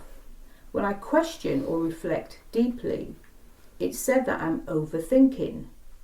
But if I simply wait, I worry that I'm not showing enough faith. I often struggle to understand how to find the right balance within all of this. Well, I've actually given quite a lengthy satsang about all of this, so I would really refer that questioner to the actual discourse that was just given before to explain it in much better time than I would now elaborate here, because it's quite a lengthy answer to explain the paradox, and I think I've covered it quite well. Thank you. Right, this question is about other historic saints, and I apologise if I haven't pronounced the name correctly. I would like to ask about the wandering saint Guranath. Have I said that correctly? Gorakanath? Goraknath, yes. Yeah. Despite his significant influence across the subcontinent and mentions by figures such as Guru Nanak and Kabir Sahib, very little is known about him today. His presence is still felt in Punjabi folklore, such as the stories involving the healing of Puran Bhagat. Please can you share more about his story and his significance as a practitioner? Okay. Edited version. Edited version, yeah. So he wasn't a saint, he was a sage. That's the first correction. He didn't come from Satgurus, he came from the causal realm. But who was this sage Goraknath? He was a sage from the Assam region of India. And he was a highly influential Hindu yogi from the 12th century. So 12th century CE, so we're not going back thousands of years. Yeah. Now, he was considered to be a Mahasiddha. What does that mean? It means that he was a superhuman being. Okay? Now, coming from the Hindu tradition, the deities, when they incarnate here, or they incarnate one of their forms, become superhuman beings or avatars. So, another way of expressing that is a Mahasiddha, yeah, which means he had great power. But when it's translated to an individual, it means they're a superhuman being. Now, he was the one who's responsible for founding the Nath monastic movement. Now, the interesting thing about the monastic movement is, so this is long before, say, Kabir and Guru Nanak, which I'll talk about later why they refer to him, had very interesting traditions, which was quite unique for its time. It was an amalgamation of Hinduism and Buddhism. And it emphasized the need for a spiritual guide, like a guru. So there's a lot of similarities between Sant. Also, he was responsible for setting up the first langar, which the Sikhs took on board in respect of Gorakhnath, and started doing the langar, which is a free kitchen. So he was very influential in his time, and you have to understand, at the time of Kabir and Guru Nanak, many people revered Gorakhnath as the embodiment of Shiva, the 9 forms of Shiva, right? And he was one of the 9 forms. But as you can see from the fact that he was an incarnation of one of the forms of Shiva, it's very much within the causal realm of the deities. So he wasn't a sant, he wasn't a saint in the sense that Guru Nanak and Kabir were at all. But he had these extraordinary powers. He was also the pioneer of Hatha Yoga. So he originated the Hatha Yoga concept itself. And he's also credited with authoring several spiritual texts, including the famous Garaksha Samhita, which is yogic philosophy, which explain the whole philosophy of yoga. Okay, so he's very much from the yogic tradition. Yeah, very similar to Adi Yogi. So one could say he's one of the lineage from Adi Yogi, 26,000 years before him, and down to, let's say, modern times. So his philosophy was using yoga to achieve liberation. Yeah, to achieve like spiritual liberation. And like I said, he also started the tradition of langar, or free community kitchen, long before Guru Nanak did so in Sikhism, which serves free food to all visitors or pilgrims who came to the monastery or his ashram.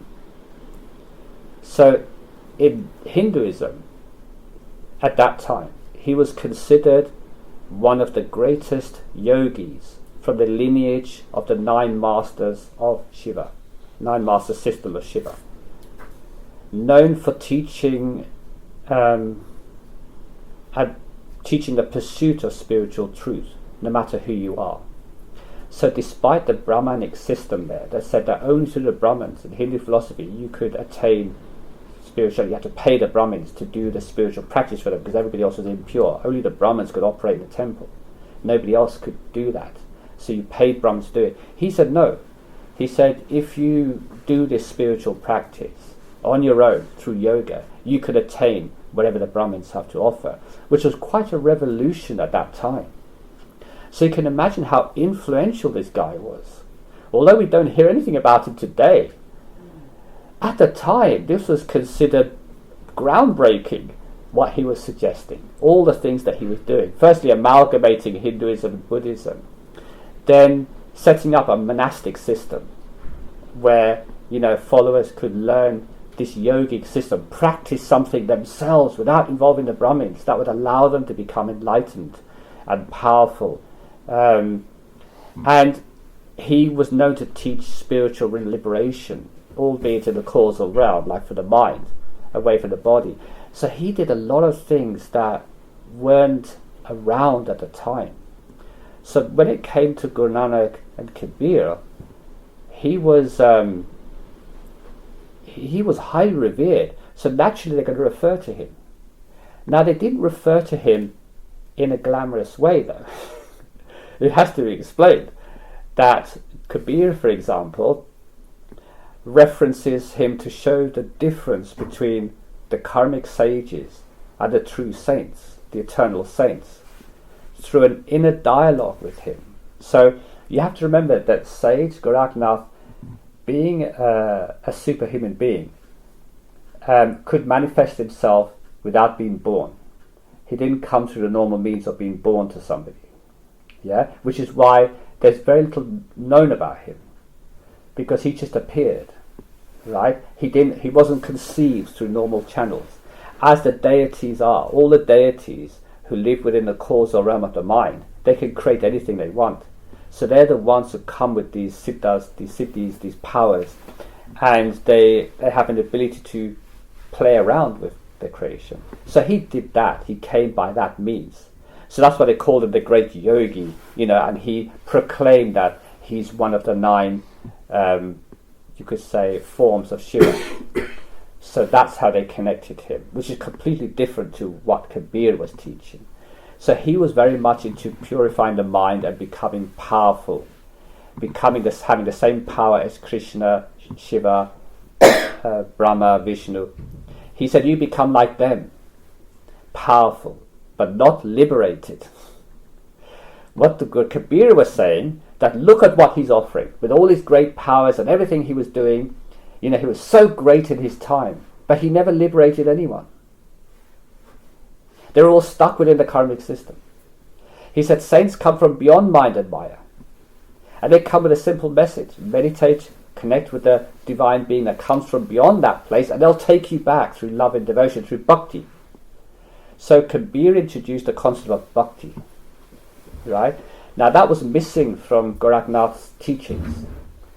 He saw spiritual practice, austerities, and as a way forward, which was very popular around India at that time.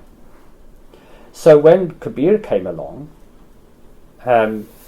he said, no, this is not the way for absolute liberation, for true liberation. This is a way to gain yogic powers, that you can manipulate things. But to what end? You're still in the trap. So that's his reference. Guru Nanak referred to him in a similar way to distinguish between the role of the pure saints and the role of the avatars or the deities. But he also praised him. So Guru Nanak praised him because he set up a few trends. Firstly, he saw the oneness of faith, that he created this unity between that time that the Hindus and the Buddhists, which were dominant in India at that time. And he saw one faith. He also set up the monastic system of satsangs and followings and things like that. He also set up the langar. So when it came to Guru Nanak's community, he copied that. And he openly said that what Gorakhnath had done, I'm building upon that. But he didn't praise him any more than that. He said that still what he was offering wasn't liberation. He echoed Kabir's viewpoint, right? But nevertheless, he praised. That's why there's some confusion, in the Sikh literature. Even if you look at Sikh history, where this character comes in here and there, the Nath yogic system, but the Nath yogic system was different from Guru Bhakti, and Guru Nanak again emphasized that Guru Bhakti actually liberates you. Nath yoga just gives you powers, which you're still trapped. You're still trapped in the jail. But just because you've got some powers there to make your life a bit more interesting, comfortable, you're still in the trap. So that's the references. Hopefully that's explained. Thank you. I've got a question about dreams. This was like a personal question, but it could relate to people, hence why I'm asking it now. I have had 2 dreams of the Master that were very moving and stayed with me deeply. They felt meaningful, but I didn't really know how to understand them. In Sant Mat, dreams of the Master are sometimes spoken about, but it is never entirely clear what they signify. And there's 2 questions here. How can we understand such dreams? And how can we differentiate between something that might truly come from the Master and something that is simply created by our own mind or longing? Okay, I'll answer the last part first because it's a common question. The simple answer is, unless you've made sufficient spiritual progress, you cannot know whether it's a creation of the mind or whether it's the Master himself. To answer the first part, I would say enjoy the experience, don't analyze. Because with what tool are you going to analyze? You do not have a highly developed mind yet. Neither have you gone beyond mind and Maya. How are you going to analyze it? You're going to simply make speculations, and you're going to twist yourself into knots trying to do so. I would say simply enjoy the experience and just let it be.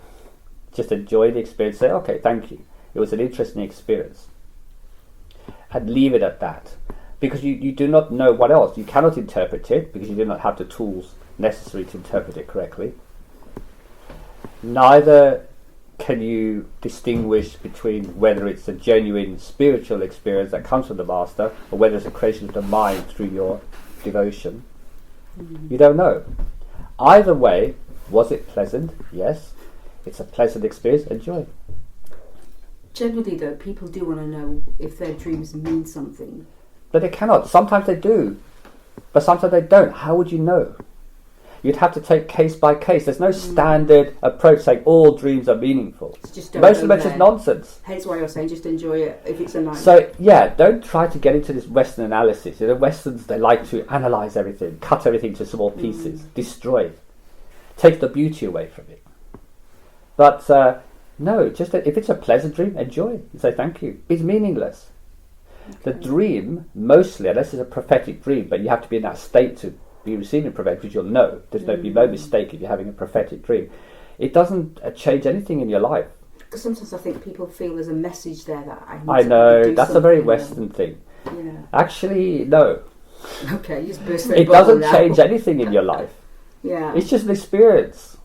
Okay. It's like if I just walk past and I see a beautiful tree, I could assign it. I could say, the Lord has placed that tree for me in front of me to experience its beauty and majesty. Or I could say, it's a beautiful tree, let's move on. Got you. Fair enough. Thank you. Right, this question is about the reality of people. I feel confused by the different ways satsangs describe the reality or nature of the people close to us. Sometimes they say things like, nothing and no one is left behind, or that at the causal level the people we love are generated for this experience. Other times they say that some people are merely background characters while those closest to us are genuinely real. The simplest way I can express my confusion is through this question. When I die, will anyone actually find my body?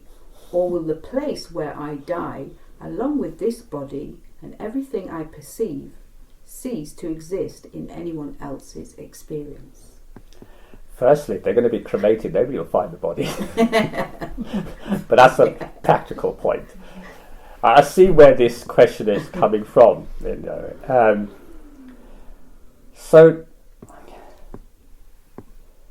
the people around us in life are only there through karmic obligation. There is no love or hate. There's just karmic obligation. The people you so cherish around you are not there because they're genuinely your well-wisher or they love you. It's nothing to do with that. The expressions of the relationships that the script has written for these characters is expressed. It's not genuine. Therefore, each one goes their own way. Like Guru Nanak says, all the birds in the evening come to roost in the tree, and in the morning they fly their separate ways, never to meet again. The point he was trying to make was about life, that all these characters you so worship and look to in life actually is fleeting. It's just momentary karma to fulfill the drama or the story you have to unfold in his lifetime. And once they're done, they're gone. And they don't look back. They won't remember your existence even. Once somebody leaves this physical realm, they have no memory of the individual characters they're associated with. They only have the effect. So you carry not the deed, you carry the effect with you, which is interesting. So the actual deeds that led to the effects that are accompanying you have no knowledge of.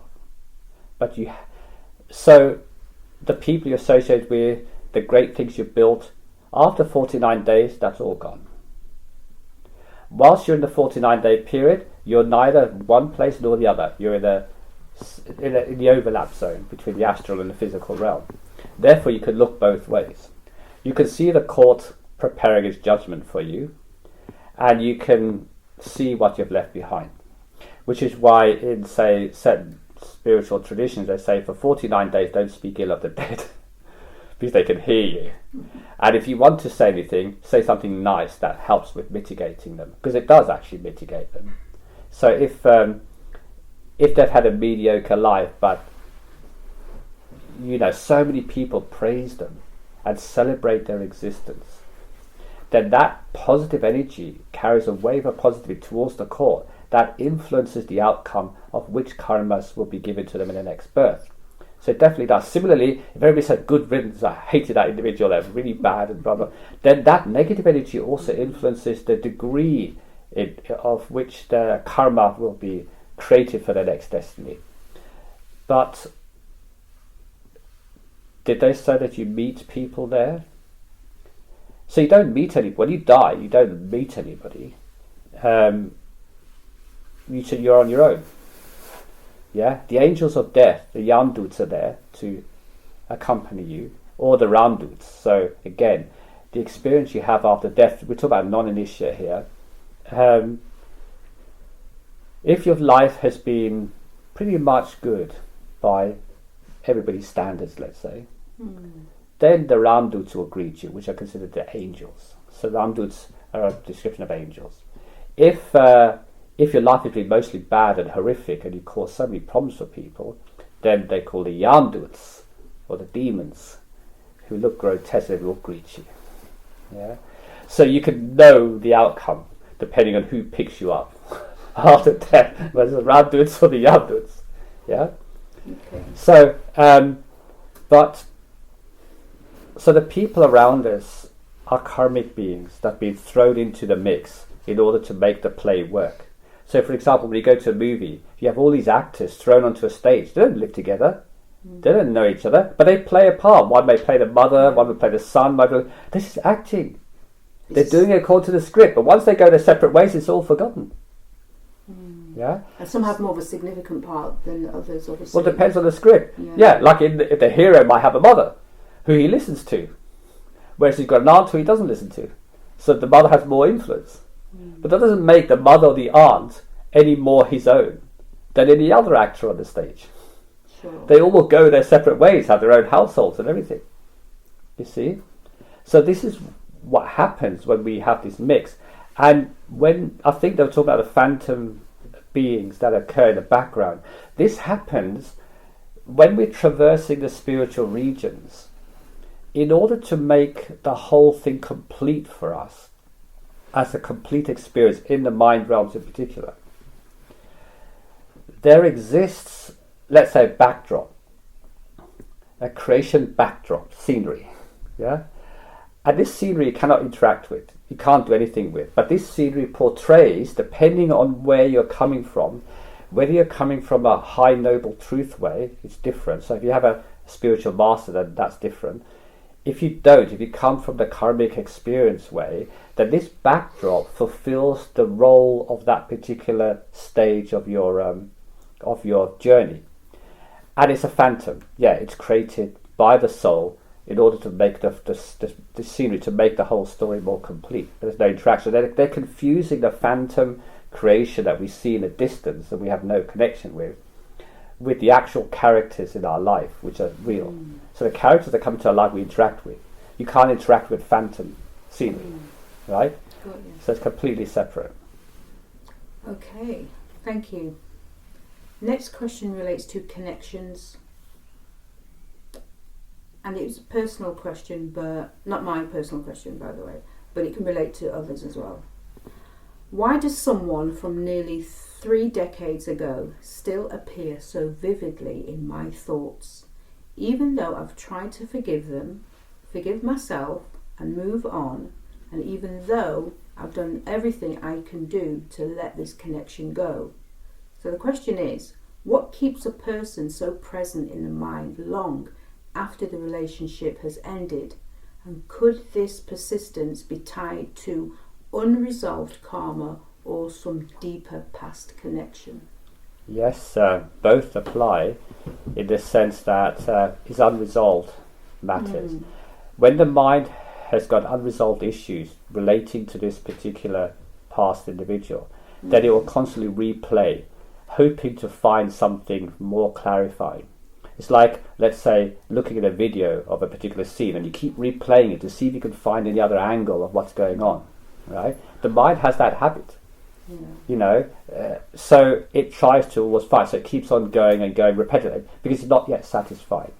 So until the mind is fully satisfied, this repetition goes on. And I mean, the fact, obviously, from this questionnaire talk about forgiving them, must have been some unpleasant experience. So again, they may be holding on to a little bit of a grudge about it all. And forgiving themselves as well. Yeah. And they feel a bit of regret and resentment. And these are all karmic experiences that they have to go through the mind. There's two types of karma. There's physical karma and mental karma. So they have to go through these, you could say, tortures of the mind. And the more it lingers, the more these people have been involved in them over many lifetimes. You're right about that, because if it's a lingering problem, then this is not the first encounter they've had. There's been ongoing dramas between these two characters over several lifetimes. So there is a deep connection going beyond this lifetime, which is why they're constantly revolving around this. But eventually it'll pass. If they're a spiritual practitioners, they should try to not think and dwell in the past. They should think about the future and do their, if they have a mantra, they can do the mantra. If they follow a spiritual tradition, try to follow that as a means to distract them from this. It's not good to dwell upon these things. Yeah. It's negative. It draws you back. And the past cannot be changed. Yeah, and this is like 3 decades, that's a long time.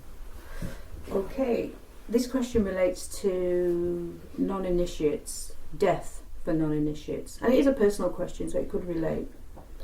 There's quite a couple of questions here, but I'll read it all and then I'll go back so you can answer the first question. My mum recently crossed over, yet she met Ishwar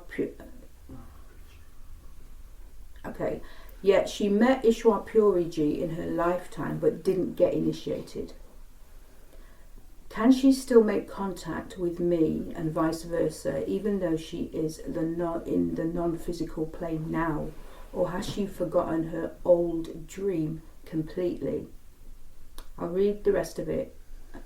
It seems like a pretty cruel play, if that is the case, while the belief of many religions is that we all meet again in heaven or some place, which seems very soothing versus the first option, but is it true? What does it mean when I feel her presence? Or is that just made up by my grieving mind? So going back initially... Yeah, let's break that down into parts. Yeah. So my mum recently crossed over, so her mum died. She did meet Ishwar Puriji, but didn't get initiated. Can she still make contact? This is the question. Can she still make contact with me? So she wants to know whether her mum can make contact with her and vice versa. She make contact with her mum, even though she is in the non-physical plane now. Or has she forgotten her old dream completely? Okay, let's answer that part first. Once the 49 days expires, there's no real contact. Okay. However, the Akashic record, okay, this is which confuses you about these mediums and clairvoyants who are said to connect with your dead ancestors or past people and so on. How does that actually work? You see, in the astral realm, there is a record of every event that is to come and has happened here in creation, in this physical creation. It's not the Akashic record, but you could say it's a personal record related to your life, which you carry with you in your subconscious mind. Your subconscious mind is from the astral realm. So everybody who's had an experience here has stored that experience. Believe it, even if you've forgotten about it, completely forgotten about it, it's actually stored in the subconscious mind. And the subconscious mind form of you is in the astral plane. Because there you have the memories infinitely forwards and infinitely backwards. So it's not like here, which is limited. Now, the idea of somebody being able to communicate with their loved one will always be how they knew them, not how they are now. Let's say somebody died 30 years ago. In the physical realm, a person ages in 30 years. They look different, they wear different clothes, they've adopted different habits. But it's always interesting that when these so-called communications occur through mediums and mystics, that they are always as they were when they left, as if time has not affected them. They haven't changed. They look the same, they're wearing the same clothes. What does that tell you? They're looking at a snapshot of their own subconscious, which they have stored, and now they're attributing a message or meaning behind it, because that's what the mind does. It's similar to the way dreams work. Dreams take some event that happened and plays around with it, with magic here, and puts a spin on it, right? It's called creative imagination, right?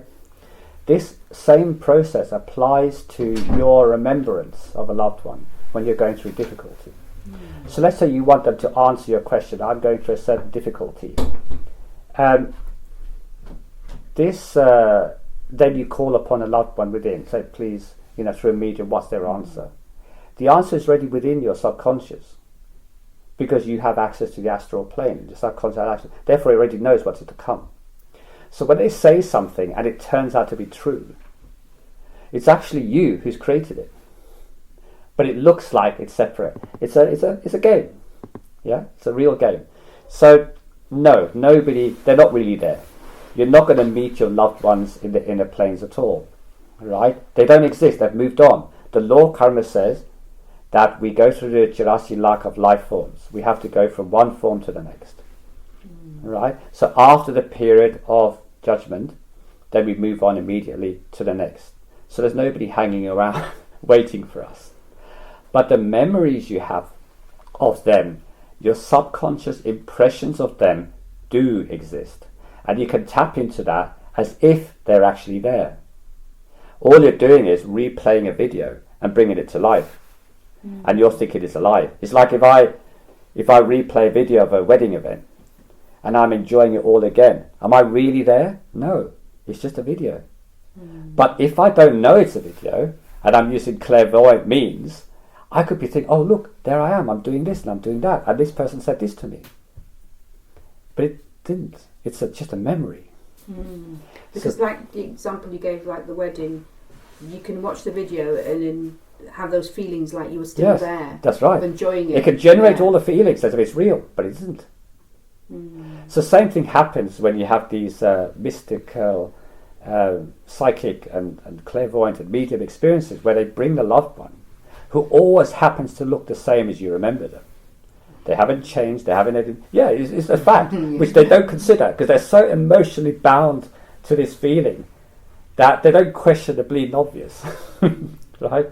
They want to believe that this person is hanging around waiting for them.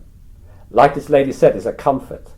Yeah. It's a soothing comfort that religion says, yes, you're going to meet all your family there. Right? And so on. But it's not true. Okay. It doesn't. Otherwise, the whole system of going around the karmic system could not exist. There's a lot of money made out of this, though, isn't there? Oh, yeah. I mean, ignorance is a big money maker. Through ignorance, you can make a lot of money. Okay, next part of it, I'll just read it again. It seems like a pretty cruel play, if that is the case, while the belief of many religions is that we all meet again in heaven or someplace which seems Why heaven might be hell.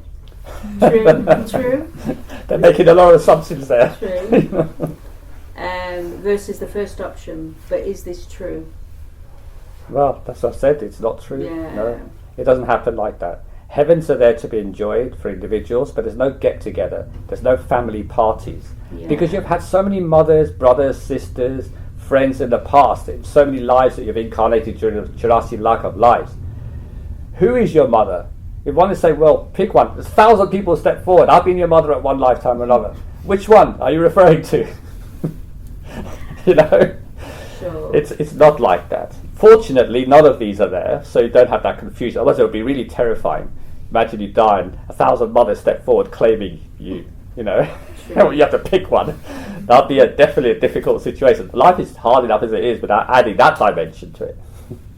I think you've answered this one as well. What does it mean when I feel her presence? Or is that just made up by my grieving mind? Correct. It's the grieving mind that creates that for comfort. Where do our loved ones go after death if not initiated? They go through the karmic system. They go through the court of justice. So basically their life is weighed up into so-called good and bad, and as a result the next life form is chosen from it. It's made up of all the things and desires that they had, intentions actually. It's not so much what they did, it's the intentions behind it, or even their intentions when they didn't do anything. So if you carry a lot of desires, you wish you were this or this or that, then you have to come back to fulfill them, unless you've risen above it. So non-satsangis obviously can't rise above their feelings and desires and attachments. They have to be fulfilled. So they'll come back to fulfill those desires, attachments, unfinished business. Okay. I've got a question here around debt, links to karma. It appears that throughout my life I have been followed by debt, regardless of how I try to avoid it. The next event or situation will make escape impossible. I am referring to the debt of money. Is this due to karma or due to bad decision making? It's all due to karma. The karma also puts you in a position to make a bad decision. Yeah. What else can you do? You just have to go with the flow and go along with it. Be practical. You should not analyze your karma too much. This is good, this is bad, this is heavy. None of that. Because none of that's real. Your perception of it is not real. But it's real the fact that you're undergoing it. So you take a practical point of view. And taking a practical point of view, you deal with it in the most appropriate way. And if you have a sound philosophy that governs the way you handle things, then obviously that you'll make right decisions. You'll make better decisions about how to deal with it. If you don't have any moral philosophy or any philosophy that grounds you into how to deal with these things, then your decisions will be poor. It sounds like you're saying just have that acceptance Yes. of this is how it is for you. Yes, that is how it's written. Yeah. But be practical about it. Try to practically help yourself. Yeah. The outcome has already been decided. Yeah. But your participation in it is part of the game you're playing. Question though, okay, you're in debt, yeah, but then you have this thought of, right, I want to get myself out of debt. Yeah. Is that karmic as well, in that you've Yes. got that thought, so you might Yes. actually do something about your debt? If you don't think of And something, get how would you yourself out. act? Think about it. Every time you act, you usually think about it first. Yeah. I want to have water. I want to go shopping. I want to do... So first a thought comes to you, then you act. There's a process. You're just describing the process. Yeah? I guess part of my thought was, if he's asking this question, is it a case that he might be getting out of debt soon because he's put the question there? No. And then karmically, he's going to come into some money. I don't know. It doesn't work like that. Okay. The answer is he doesn't know where this is going to go. Unless he's a spiritual practitioner and going within and sees the story, how it's going to unfold, how would he know? So the only thing he can do logically is take a practical point of view. What else can he do? He has to be practical about it. And with whatever knowledge he has, he makes the best choice of how to tackle these things. He can only do his very best. Now, if he has faith, let's say he's a spiritual practitioner, he can always seek comfort from the Lord. Say, Lord and Master, please guide me to make a better decision. That's fine, he can say that. Not that the decision will be any different. Okay. But he will feel better that he's involving a higher power whom he has faith in. But not to depend on that faith, because unless he's connected with this power, with his higher power, if he was, he wouldn't be asking the question. The fact that he's very much here in the world means that it's bothering him. Yeah. Whereas somebody who's risen above these worldly nonsense, they don't care. They just deal with it. Okay, let's see. Okay, Lord, do what you do next. Let's see what you do next. So they just talk to the Lord as if he's the one who's just delivering everything and they're just the experiencer. Right? And he says, what are you going to do next with it? Oh, right. Okay, you made me do this. It worked out this way. Fine. They're totally detached and remote from it all. Yeah. That's the ideal. Yes. But he's not that way. He's not that way. Yeah, got you. So he has to take a practical. So my answer to him would be take a practical point of view and solve it as best you can, but accept that it is your karma. And karma is born out of what you've done in the past. Yeah. So who are you going to point a finger at? You should never point a finger at anybody. Of course. You just say, this is how it is for me. I must have done something. Now let me fix it as best as possible. Let me react rightly yeah, not badly to it, Yeah. rightly, then slowly it fades away. Okay. I guess I'm just feeling for him. Yeah, no, it's nobody likes to see somebody suffering. Yeah, but, exactly. How you handle it is important. Okay. So you're saying just be practical. Be basically. practical in this situation. He's got to be practical. He's got to go with the flow of it, see what happens. If there could be a little faith mustered, he can involve the Lord in all of this, just to help him, to comfort him. Yes, why not? Okay.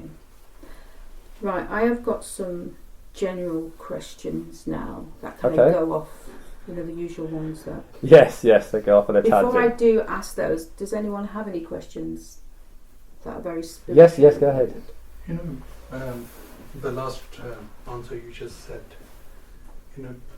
asking the Lord for help. Yeah. Or either be practical. Yeah. But when you ask the Lord for help, is it just a mind comforting, or does the Lord really help?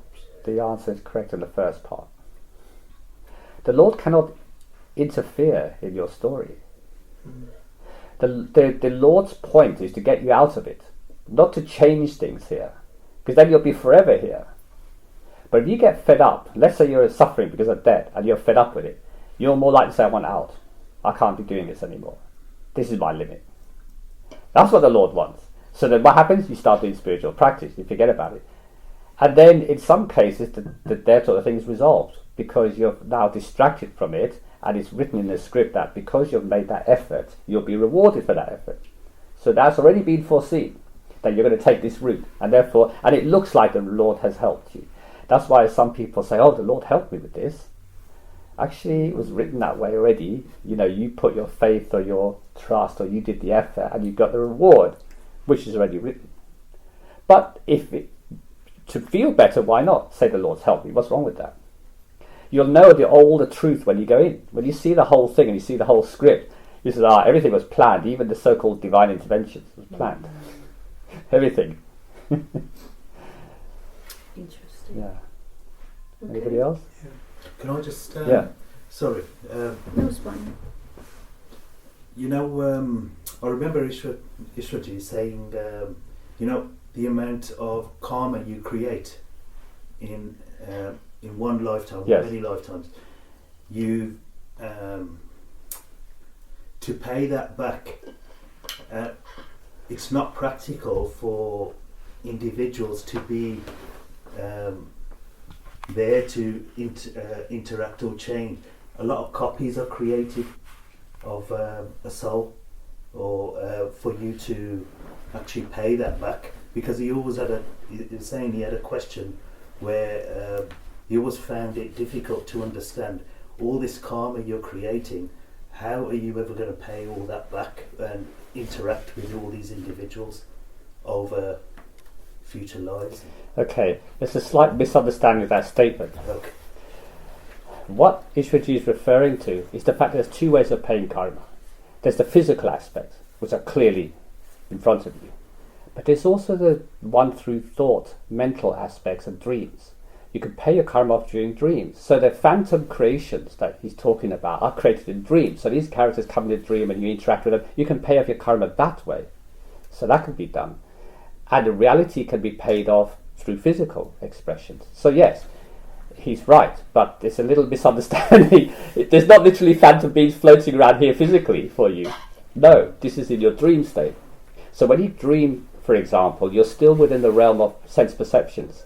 And therefore, it's the senses that are experiencing all of these things and creating the effect of karma. I mean, if you didn't feel it, what would be the point of karma? Right? So as long as the sense perceptions are active, then you can pay them either in the dream state or in the physical state. So that's how sometimes you have these bizarre, people have night terrors or nightmares, or they have very pleasant dreams, very wonderful dreams, but none of it's real. It's the phantoms that Ishwaji speaks about. Yes? If everything was planned and scripted, Yeah. and we've gone through it, Yes. why do we keep coming back Because that's also planned. again? Yes. You don't come back to the same life. You're moving along the journey. So when you come into the creation, you're coming in and you're going back. So you have to have different experiences each time. But the totality of all those experiences makes your book, writes your book, your story, your novel, right? And when you get to the end of it and your time is to leave, you just leave. So, yes, there's a transmigration of the soul. They talk about it, going through the different experiences. In fact, 8,400,000 of them. So you don't know which one you're in now. You're in one of them. So yes, when you leave this one, you'll go to another one. So it's one big script.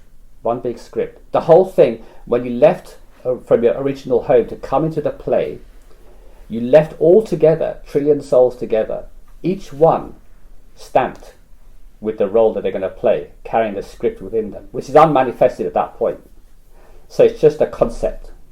Then they come into the Parbrahm, the region just above the karmic realms, where now that stamp becomes a stain of imperfection upon you, because you cannot enter the imperfect realm without it being imperfect at some point. You can't. So that imperfection must be stamped upon you.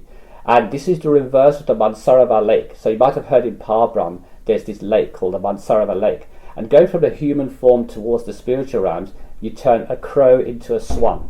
But it also works the other way around. A swan becomes a crow, right? It works both ways.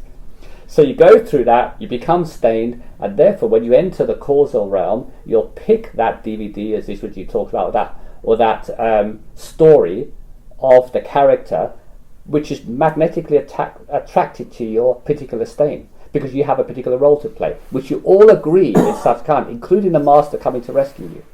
The whole thing, the whole setup is a grand play. So it's scripted, yes, every moment of it. But it's fascinating. If that's the case, you could just go with the flow then. That's what the master said, live in and now, go with the flow. What else can you do? You could try and challenge it, and you just get miserable. You can't change anything. Yes. Scriptures make you feel a bit guilty like that, though, don't they? Well, that's because of your scars. The character you're playing might feel guilt about it, or you might become a knower. You say, I know what this is all about. I'm not going to be fooled by it. Okay, Lord, do your worst. I don't care. Whatever you do to me, I'm going to be fine. Yeah, as long as I stay connected. But don't leave me. Whatever you want to put me through, do it. But don't leave me. Yeah? But imagine those who don't have that. They have to go through it very nicely or horribly without realizing any of this. But their time has not yet come. So they're living in a karmic system of good and bad. So they make good or bad decisions that creates the next set of karmas for them to have to follow. And it's never ending. There's no end to the karmic system. There's infinite futures already. Not only is this script written, your entire future is already written. How many lives you're going to have, what you're going to do in each other, what you're going to say, how many times you're going to pick your nose. It's all there. It's all written. The script, do you think the script is made up as you go along? No. Yes. So have we come to the end now? We've got master. Once you're initiated, then you have with 4 lifetimes or less to get out. Yes, you're coming to the end. You don't need to do anything. Satgurus says you don't. There is no 4 lifetimes. We're talking about from a sattva point. No, there is, but it's not definitive. It's not okay. The 4 lifetime rules was generated by Swamiji Maharaj, the founder of Sant, where he explained the role of these 4 lifetimes. It doesn't mean that it applies to everybody. It's not like a hard and fast rule. So he's right about that. But it does exist. In fact, it's more than 4. It could be more than 4. But usually most satsangis of a perfect living master do it in 4 lifetimes. If they've gone for a lesser master, let's say the master's from Parbrahm or the 4th grand division, it can take them a little longer. If it's a PLM, then usually maximum is 4 lifetimes. But it's not always. Most do it in 1 or 2. So I think that's what he's referring to. So you don't go backwards, you're always improving. You're always going forward, yes. That's the good thing about being initiated, though. You can't get it wrong. Whatever you do, good or bad, you're moving forward all the way. Yeah. Because the promise made by the master is they're going to take you home within a certain time frame. Yeah. So if they break their promise, then why would you follow them? So yeah, that's the advantage, which non-satsangis don't have. You know, not that satsangis should be more proud than others. It's just that their time hasn't come. And how do you not know that next kasani born in the next lifetime would not exceed you? They may cross you because the first may be the last and the last may be the first. So if they've had darshan, their time will come. If they've had darshan of a perfect living master, they'll according to the books, they'll be initiated within 10 lifetimes. Yeah. It's usually much quicker than that.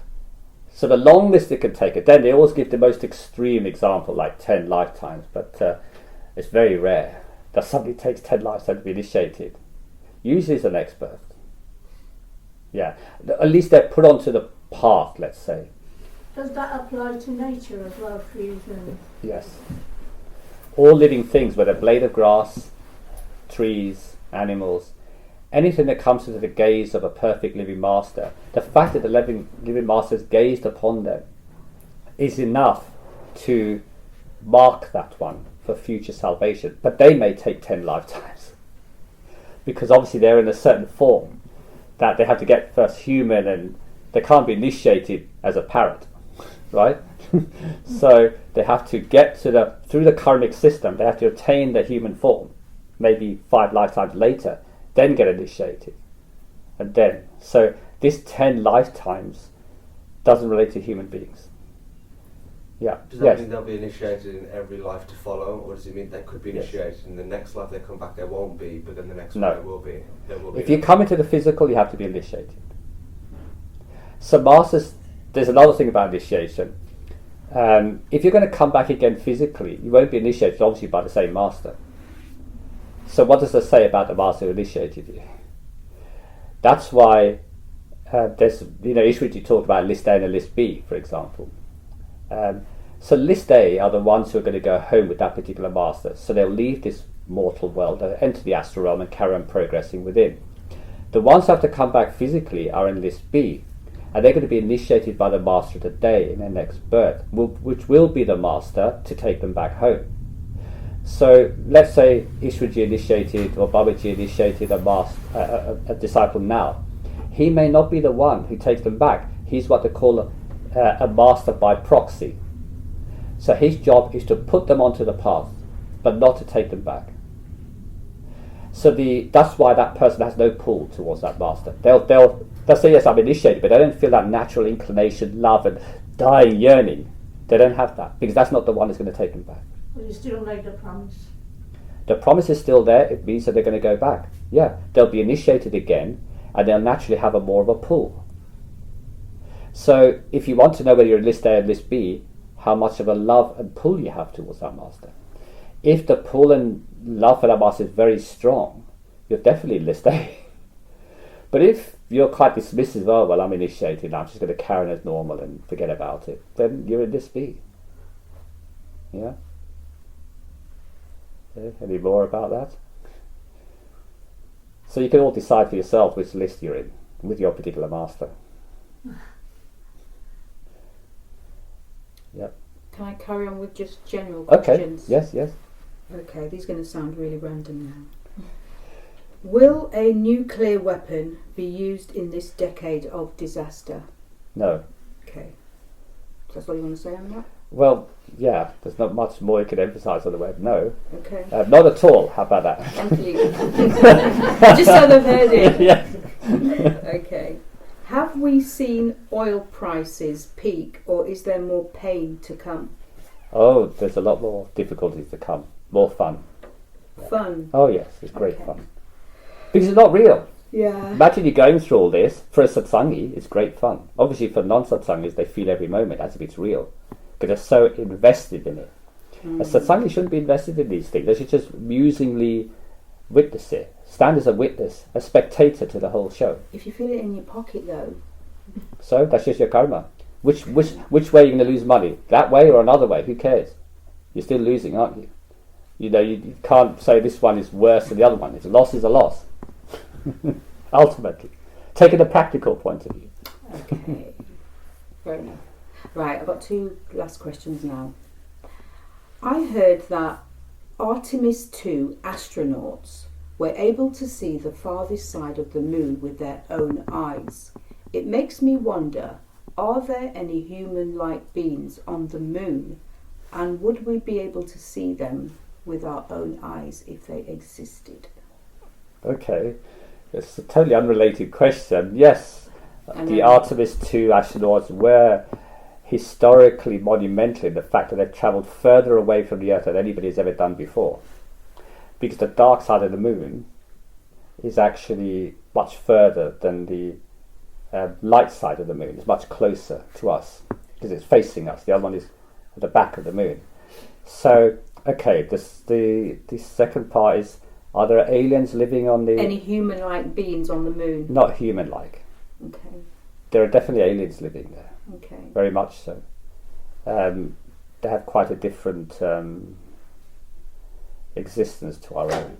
Would we be able to see them with our own eyes? Yes. Okay. If you went there, you'll see them, you'll see their spaceship, you'll see their bases. They don't require air to breathe. They exist in a different state. Yeah, they don't even eat. But they exist. There are many life forms in this universe that operate on different parameters to our own. And we don't know about them, but they even live here on Earth. I've written about this already in the books. You know, if you want to know more detail about all of this, you can look at who we share this planet with. Yeah. Right, the last question, it kind of relates to this.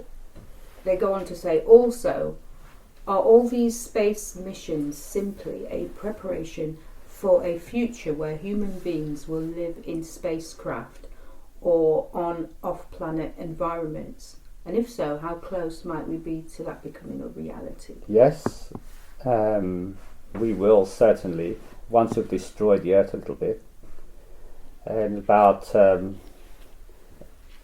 1,000 years yet to go. Oh, not in our lifetime. Not in our lifetime, no. The Earth will be pretty much destroyed by human activity, rogue activity, and certain things. And then by then, the population anticipating this and predicting this will have built many space stations, and we'll be living there, we'll be living on the moon. Yes, that is to come. Obviously, the people who are now looking into space travel are not thinking of that. They might be planning a little bit, an idea, but they have no idea how it's going to happen. Because we haven't mastered anti-gravity yet. We're getting there. And many other things that are necessary to make successful space living and living on the moon.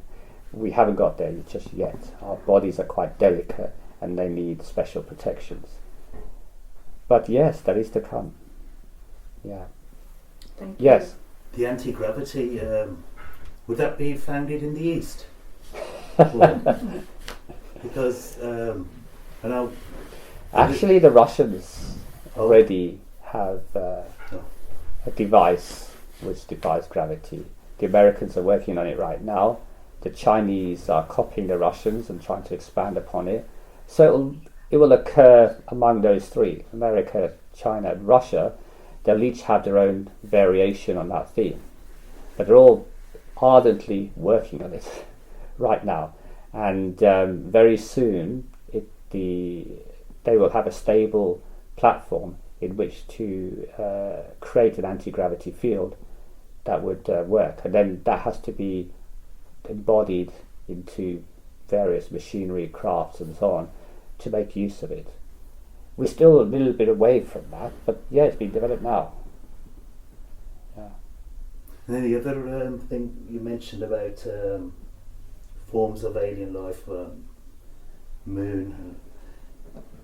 Is there like, would you say, a hollow? Like you took, there's mention about a hollow Earth.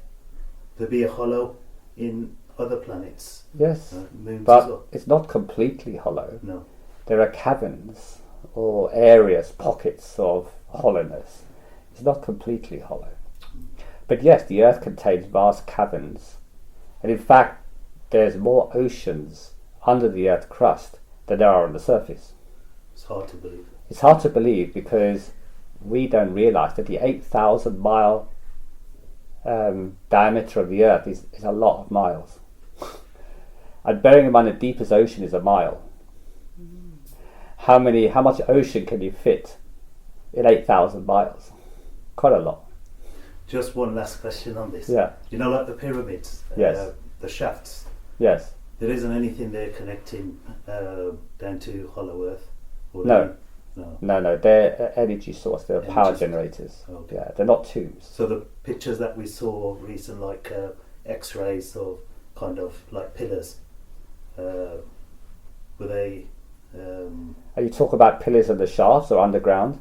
Underground, under the. There's a whole entire underground city underneath the plateau, the Giza plateau, that the very early Egyptians, pre-dynastic Egyptians, weren't Egyptians at the time, let's say, but the pre-dynastic peoples lived there.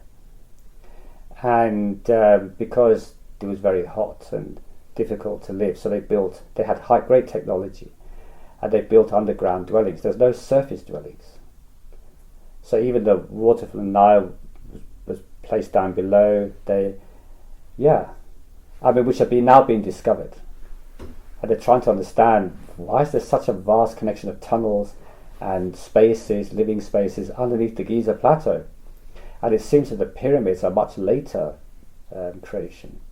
This was built first at the top. The pyramids were built on top, which is what the confusion is, because they say, underneath the pyramids there's all this labyrinth of tunnels and spaces. So was that somehow connecting to the core of the earth or something? No, it was. They simply built the pyramid on top of an existing civilization that long vanished. The real history of humanity is much more extensive than historians know right now. They're finding the remnants of it, but they have no real explanation. I mean, even the Egyptologists know that these tunnels are far older than the pyramids. But who lived there, when? Difficult to know. Technology, they'll eventually be able to do that. They'll be able to eventually date rock structures which have been manipulated in some way. We're getting there. Another 25 years we'll be able to date rocks, and then we'll know a lot of the answers about when the pyramids were actually built, and these tunnels constructed, and many other places on Earth which are a bit of a mystery. Yeah. Are you able to say what the purpose was for the pyramids? Yeah, it's the generated power. They were symbolic of the Orion Nebula, from which the Watchers, or the let's say the superhumans who came to Earth and genetically manipulated us from themselves and from the apes, the Homo erectus, to generate human beings 287,000 years ago, in order to mine in Africa gold, that they could make white gold, which is a powder gold, a special isotope of the gold, which is used to stabilize their atmosphere in their planet. And that went on for a few thousand years. They wanted a workforce, and they generated humans, which is why humans are unlike any other animal on Earth. If you look at the genetics, although we have some primate genes, the 2% difference between the genetic code should not generate the vast difference that we have. Plus 98% of our DNA is junk. What's in there? What is that 98% composed of? So there's a lot of questions that they have to answer. I haven't answered them in the book. But there's a lot more to our origin and our position here in the cosmos than we currently understand. Anybody else? No? That's it. Have you got any more questions? No, that's it. Oh, great. Okay, so it's time for lunch. So hopefully that was useful for you. And for those people who want to meet afterwards, most welcome. But enjoy your lunch regardless, and enjoy the rest of your day. Thank you. So dehi paje हार की save भजो गोविंद फूल मात जा मानस जानम का यही ला